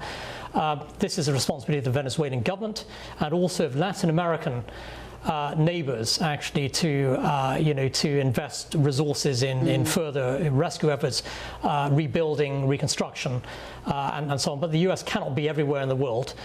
At the same time. So, but at the end of the day, we do need a different government in Venezuela, because the current regime there, the continuation of the Maduro regime, I think is disastrous for the Venezuelan people. And you do have a very good opposition leader. I think it's Maria Machado, who would be far better, I think, in charge of running the country, really. Yeah. Just briefly, fellas, because I do want to get this basketball story in before the end of the show. Benjamin, should the US be doing more to help Venezuela? Well, I think that any human would be horrified, and if they can, they should. Given that they're very keen on the oil, and Venezuela could be the richest country on earth if it utilised its oil fairly, then I suspect they can also find the money ahead of the profits they're intending to make to help the Venezuelan people in a moment of horror that was not their fault. Yeah, Adam, your thoughts on this? Should the rest of the world be getting involved more? Those pictures are just dreadful. Terrible. I can't believe I'm sitting here agreeing with Benjamin, but he's completely right there. I think whatever any country can do to help Venezuela and maybe save lives or make this better, they should do it. It looks like a horror movie. And I read one quote earlier that said up to 46,000 people are unaccounted for. I mean, just to put that into perspective, that's like a football stadium almost of people that are unaccounted for. That's horrific. Yeah, and I echo the words of Ben and others that we must help them if we can somehow. All right, let's move on. A lighter story to end on. Now, this is a woman called Sophie Cunningham. So she plays in the WNBA here, which is the women's basketball league, and she's absolutely taken the internet by storm this week. Let me give you a bit of background before I show you the clip. So this is Sophie here. This point has become emblematic of something else online. It's representing lots of different things, lots of different people. There was a heated exchange between Sophie's teammate, is called Caitlin Clark, and a player who is white, and Duana Bonner, who is a black player. They had an altercation on the court in which Caitlin Clark appeared to be the victim of Duana's foul. And let's have a quick look at I need to tell you the background of it before we play this clip. And so as the referee came on, Sophie was trying to talk to the referee about what had happened. In fact, maybe she explains it in this clip. Have a look at this clip. I was just kind of pointing, and she's like, don't you point at me. And I was like, oh, shouldn't have said that. And I didn't say a word. And so she just kept pointing at her. And while she did, the player, Bono, was getting more and more irate. And there is a suggestion, and a lot of people, some of the players have been saying that there is a anti-white racism on the basketball court, Victoria, that some of the black players are targeting the white players physically, aggressively on the court, and that's what this has come to represent in some way. Do you recognise that depiction of events? Well, I think if you look throughout Caitlin Clark's career, she has been the subject of harassment, but also on the court, right? Some of these very, very hard fouls that I think some of these players should have been ejected from the games, but they were obviously targeting her.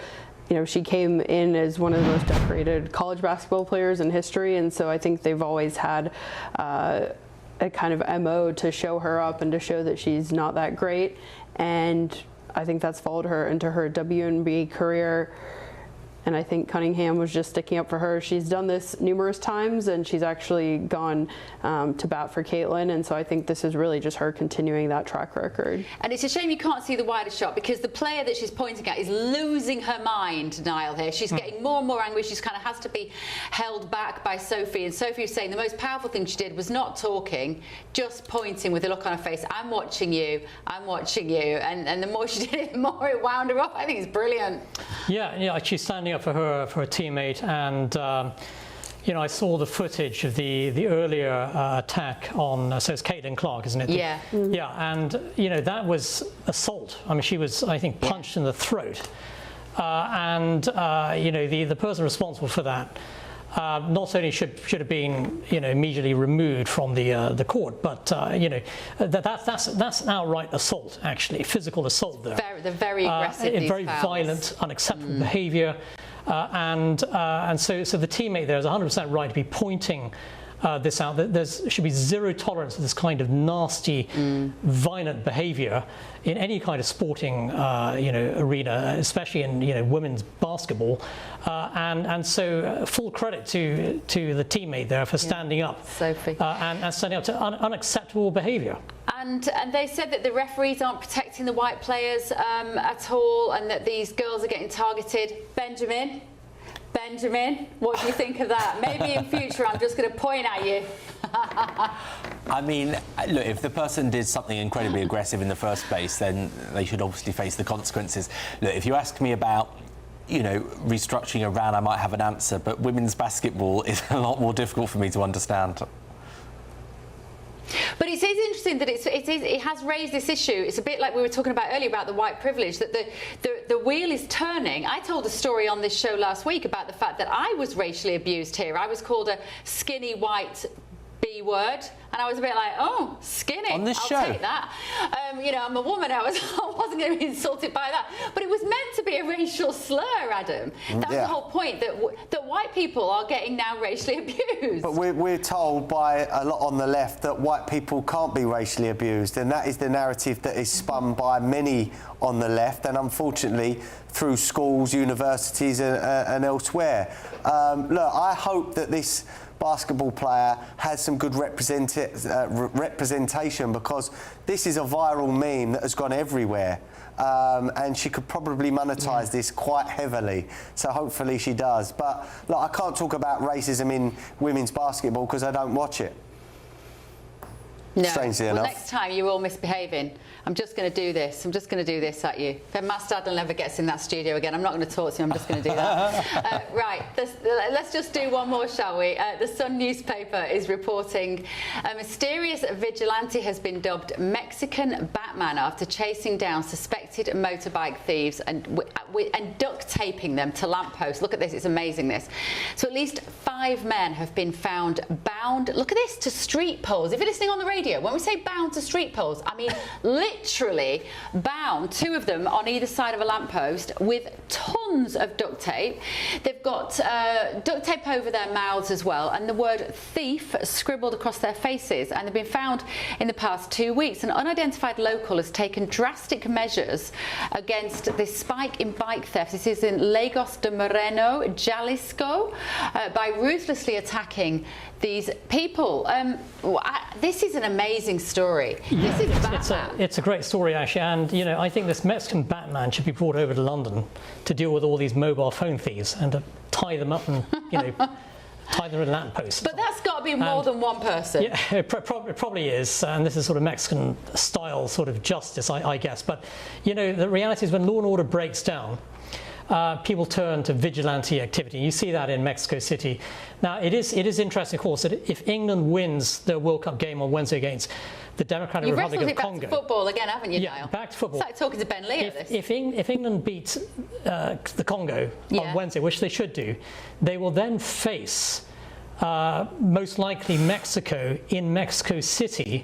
This Sunday night, actually, and that's going to be a really electric game, and there'll be tens of thousands of England fans coming into Mexico City, and of course there are security concerns, I think, for the safety of English fans. Well, Ben Leo's going to be there as well for us, so I've always got security concerns when Ben Leo stood there with a microphone in his mouth. But what do you reckon about that vigilante action there, Adam?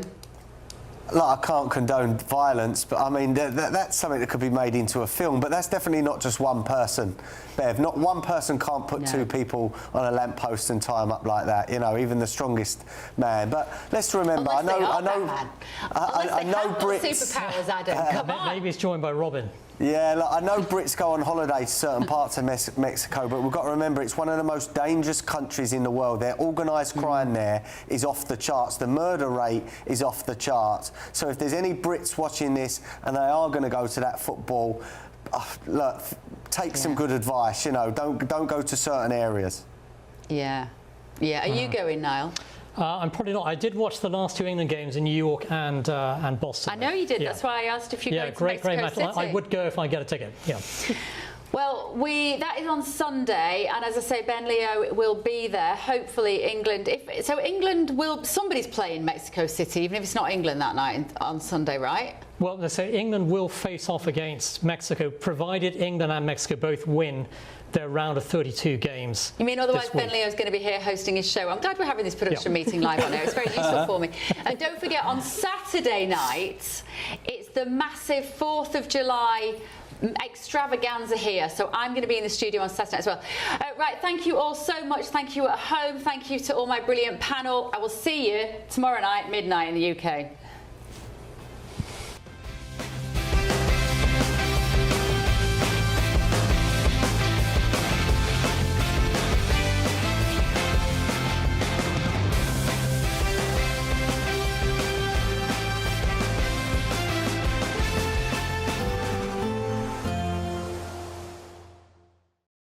Today, clouds overhead, total zen within. Boxed Solar sponsors the weather on GB News. Hello, good morning. Welcome to your latest GB News weather update brought to you from the Met Office. Showers will affect many northern areas with the risk of thunderstorms. Relatively dry, though, through today across the south and east, but a bit of a windier day for many western areas. That's thanks to an area of low pressure out to the north and west of the UK. That will drag in spells of rain through much of the day, particularly across parts of Scotland and Northern Ireland, where we've had quite a lot of rainfall overnight. Some of these showers will push into parts of Wales, southwestern England through this afternoon as well. There is a risk of some thundery downpours as well in there, risk of lightning as well. In the south and east, it should remain relatively dry and bright through the day, and we'll feel relatively warm in the sunshine with temperatures climbing towards 25 degrees. Now into this evening, the showers push further eastwards into more central areas of England. Further north and across parts of Scotland, still a pretty unsettled end to the day, risk of some quite heavy downpours as well as that continued lightning risk across parts of Northern Ireland as well. More western areas of Northern Ireland a little bit drier. Starting to see a bit of a change by the end of the day, but I think these showers across more central areas of England also bring a risk of thunderstorms into this evening. Those showers will continue eastwards overnight, pushing into more eastern areas of England for a time, though they do start to fade away once the sun goes down. And for most of us, it's going to be a pretty dry and clear night, though cloud will thicken across more western areas, particularly across the coast and the high ground. Could see some drizzly rain overnight, but across many eastern areas, clear skies for many. So a bit of a fresher night across the east into tonight. Further west, though, still relatively mild. Plenty of cloud around across western areas through Wednesday. Some hazy sunshine further south, particularly into the afternoon after a pretty fine start to the day. There's a risk of the odd shower into the afternoon across anywhere really across the UK, but it does look relatively light. And then more heavy rain pushes into parts of Northern Ireland and western Scotland by the end of the day. But it is going to be another warm day with temperatures climbing to 26 degrees. Bye-bye. Today, clouds overhead, total zen within. Boxed Solar sponsors the weather on GB News. 5 hosts, 5 opinions, 5 fearless debates, 5 unfiltered takes on the day's news. 5 reasons not to be anywhere else on Saturday night. This is the Saturday 5. You got me. You got me good there. Britain's biggest Saturday night TV show. It's not a bad brand. Yeah. Uncensored. Very, very racist tonight. On the unpredictable. What does she say? Can you translate it for us? And always entertaining. And how can a country go from being led by William Wallace Saturday nights from 6 p.m. only on GB News, the People's Channel. Britain's news channel. You're going to want to stay tuned, trust me. Do you trust what you're being told? Good, because neither do I. Those are just facts. I'm Alex Armstrong, and on my show, we'll expose the spin. Well, I want to answer that, because you didn't let me last time, because you always speak over me. The broken promises. To deny that is denying the truth. And the hypocrisy. We can allow. Stop. We can allow. Politics, policy, parliament. Nothing is off limits. No sugarcoating, no fear of offence, just the truth laid bare. Tune in every Saturday and Sunday at 9 p.m. for Alex Armstrong Tonight, only on GB News, Britain's news channel. Join me, Nana Akwe, for an informative, interactive news programme with a difference. It's fun. No, he didn't say that, Dave. I'm so surprised. I think there's an element of truth to that. Join me from 3 p.m. every weekend, only on GB News, Britain's news channel. Westminster's full of talk, but out here, it's the real world. Am I allowed to talk now? No, that's it. This is where it matters, real people and real lives. That's what politics is all about. The fact has Trump made a good start? No. Straight answers, no spin, and just a couple of pints. How many fingers have I got up? About 10. So join me for Lee Anderson's Real World every Friday at 7 p.m. only on GB News. The People's Channel, Britain's news channel. Breaking news, live updates, stories that matter. From the heart of the GB newsroom to every corner of Britain, with our team of dedicated journalists across the UK. GB News bulletins are there to deliver the latest news that matters to you. Bulletins on GB News, the People's Channel, Britain's news channel. From the school run to the home run, watch a new show for all of Britain. He can say whatever he wants. A straight talking show where all voices are heard. And, you know, when are we going to stop talking about smashing the gangs and actually do it? With the stories that matter from every part of our country. There's a bit of a crash landing there for your Chancellor. Bold, fearless and standing up for you. That's me, Martin Dordme, 3 p.m. till 6 p.m. weekdays, here only on GB News. The People's Channel, Britain's news channel. The GB News audience is different, it's unique, because they see through the nonsense. We want to debate with each other, we want to listen and maybe learn. We have a chat. That's what we do. We try and have a chat. They'll watch my programme while they're eating their tea, they'll watch breakfast while they're busy getting their kids ready for school. We want to hear what matters to you, what is news for you. And what's brought you out here today? What are the biggest issues affecting this particular area? The audience are the best thing about GB News. Their friends, their family. They're people who need to have their voices heard. They're passionate about the channel, they're passionate about what they believe in. The one thing about GB News is you get a chance to speak. Talk to me about why so many people have gathered here today. Do you want to say something back in return? The GB News audience is what makes GB News special. It's incredible to see. They shape our programmes, they shape our output, and they shape our channel. That's what makes us the fearless champion of Britain.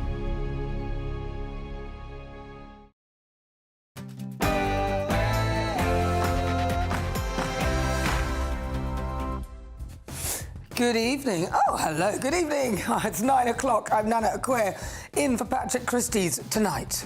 Westminster hasn't been working for people, and it hasn't been working for a very long time. In fact, it is broken. I am going to give Britain the circuit breaker it needs. Andy Burnham unveiled his big vision for Britain today. Well, imagine no more. Let's make it happen.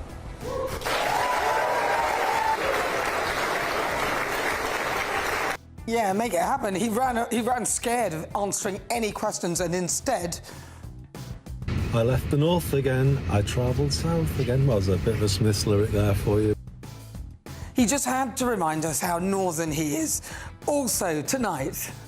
That partnership allows us to remove failed asylum seekers, visa abusers and foreign criminals, all of whom are being removed from this country at a rate far higher than the one that we inherited.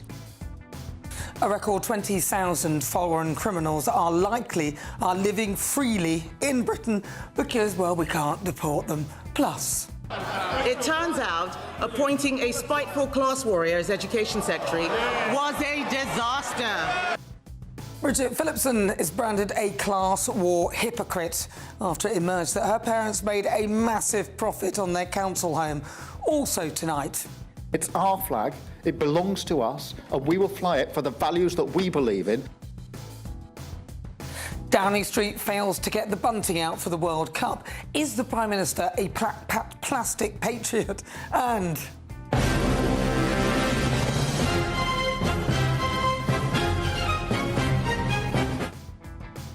fears that the Chinese mega embassy could be used as a prison. On my panel tonight, Daily Express columnist Carol Malone, journalist Benjamin Butterworth, he'll be here soon, and Reform Party member Sir Jake Berry. Get ready, Britain, here we go.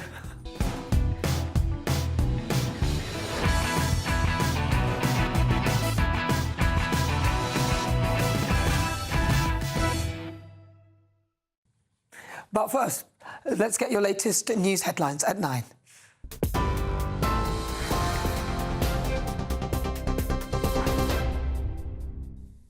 Very good evening. These are your top stories at 9 o'clock. Resident doctors in England have voted to accept an offer from the government to improve pay and working conditions. The offer includes more training jobs, faster pay progression, and a plan to cover out-of-pocket expenses like exam fees.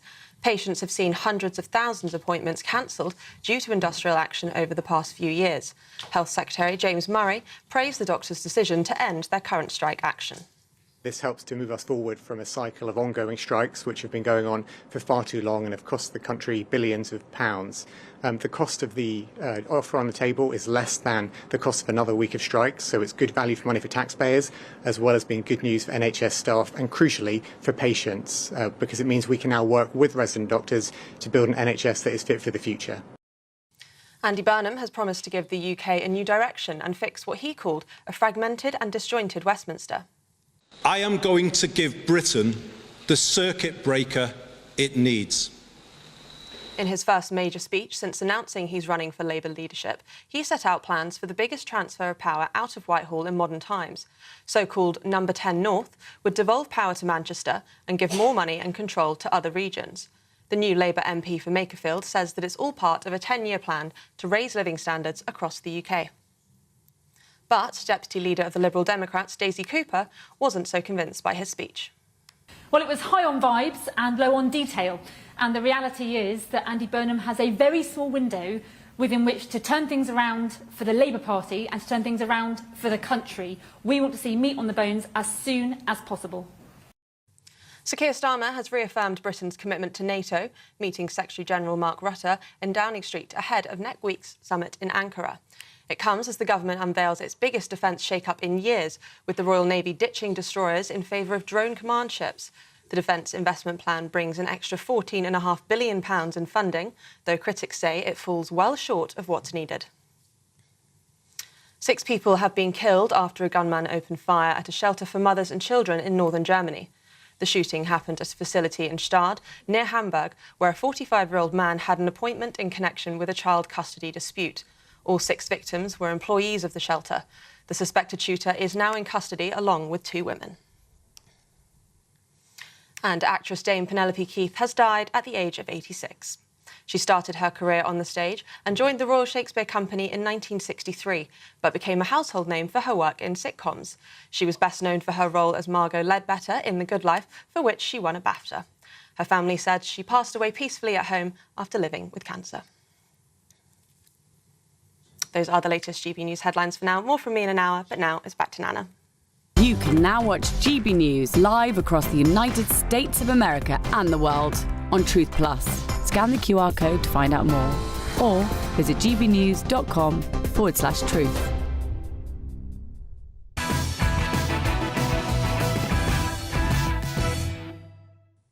Good evening. The government is trying to gaslight the public into thinking that they've got a grip on migration. Shabana Mahmood was today busy celebrating plans to replace judges in deciding asylum appeals with ordinary members of the public. Hundreds of people from various different backgrounds will be trained as adjudicators to oversee appeals against rejected asylum claims. Now, the government claims that the changes will speed up the deportation of thousands of migrants. But who will these new adjudicators be?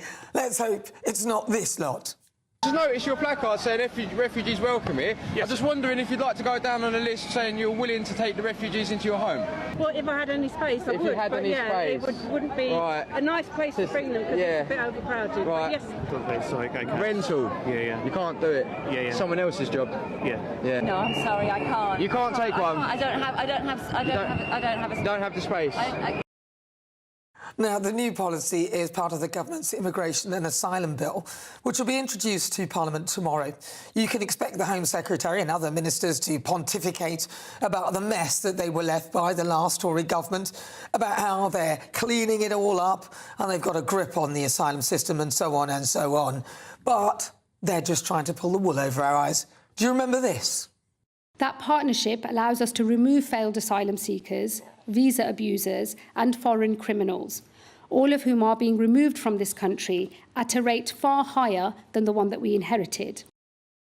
Well, today it was revealed that a record 20,000 foreign criminals are living freely in the country, having avoided deportation. 19,779 have been identified for deportation by the Home Office, but have been freed from prison to live in the community. That is more than double the 8,500 at the same point in 2020. And guess what? Most of them are using the ECHR to stay in the country.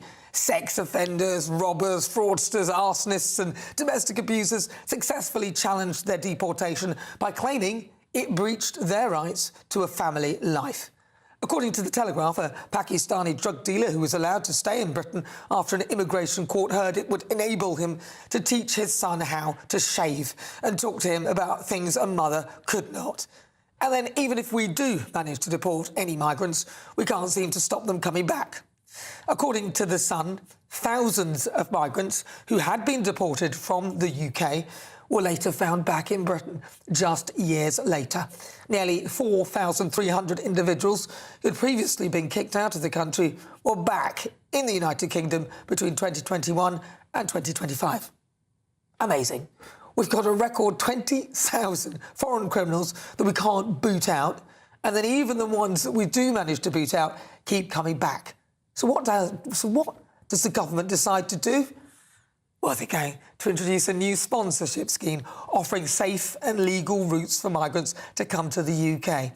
The Home Office is understood to be planning to resettle more than 10,000 under the new community sponsorship scheme by the end of the decade.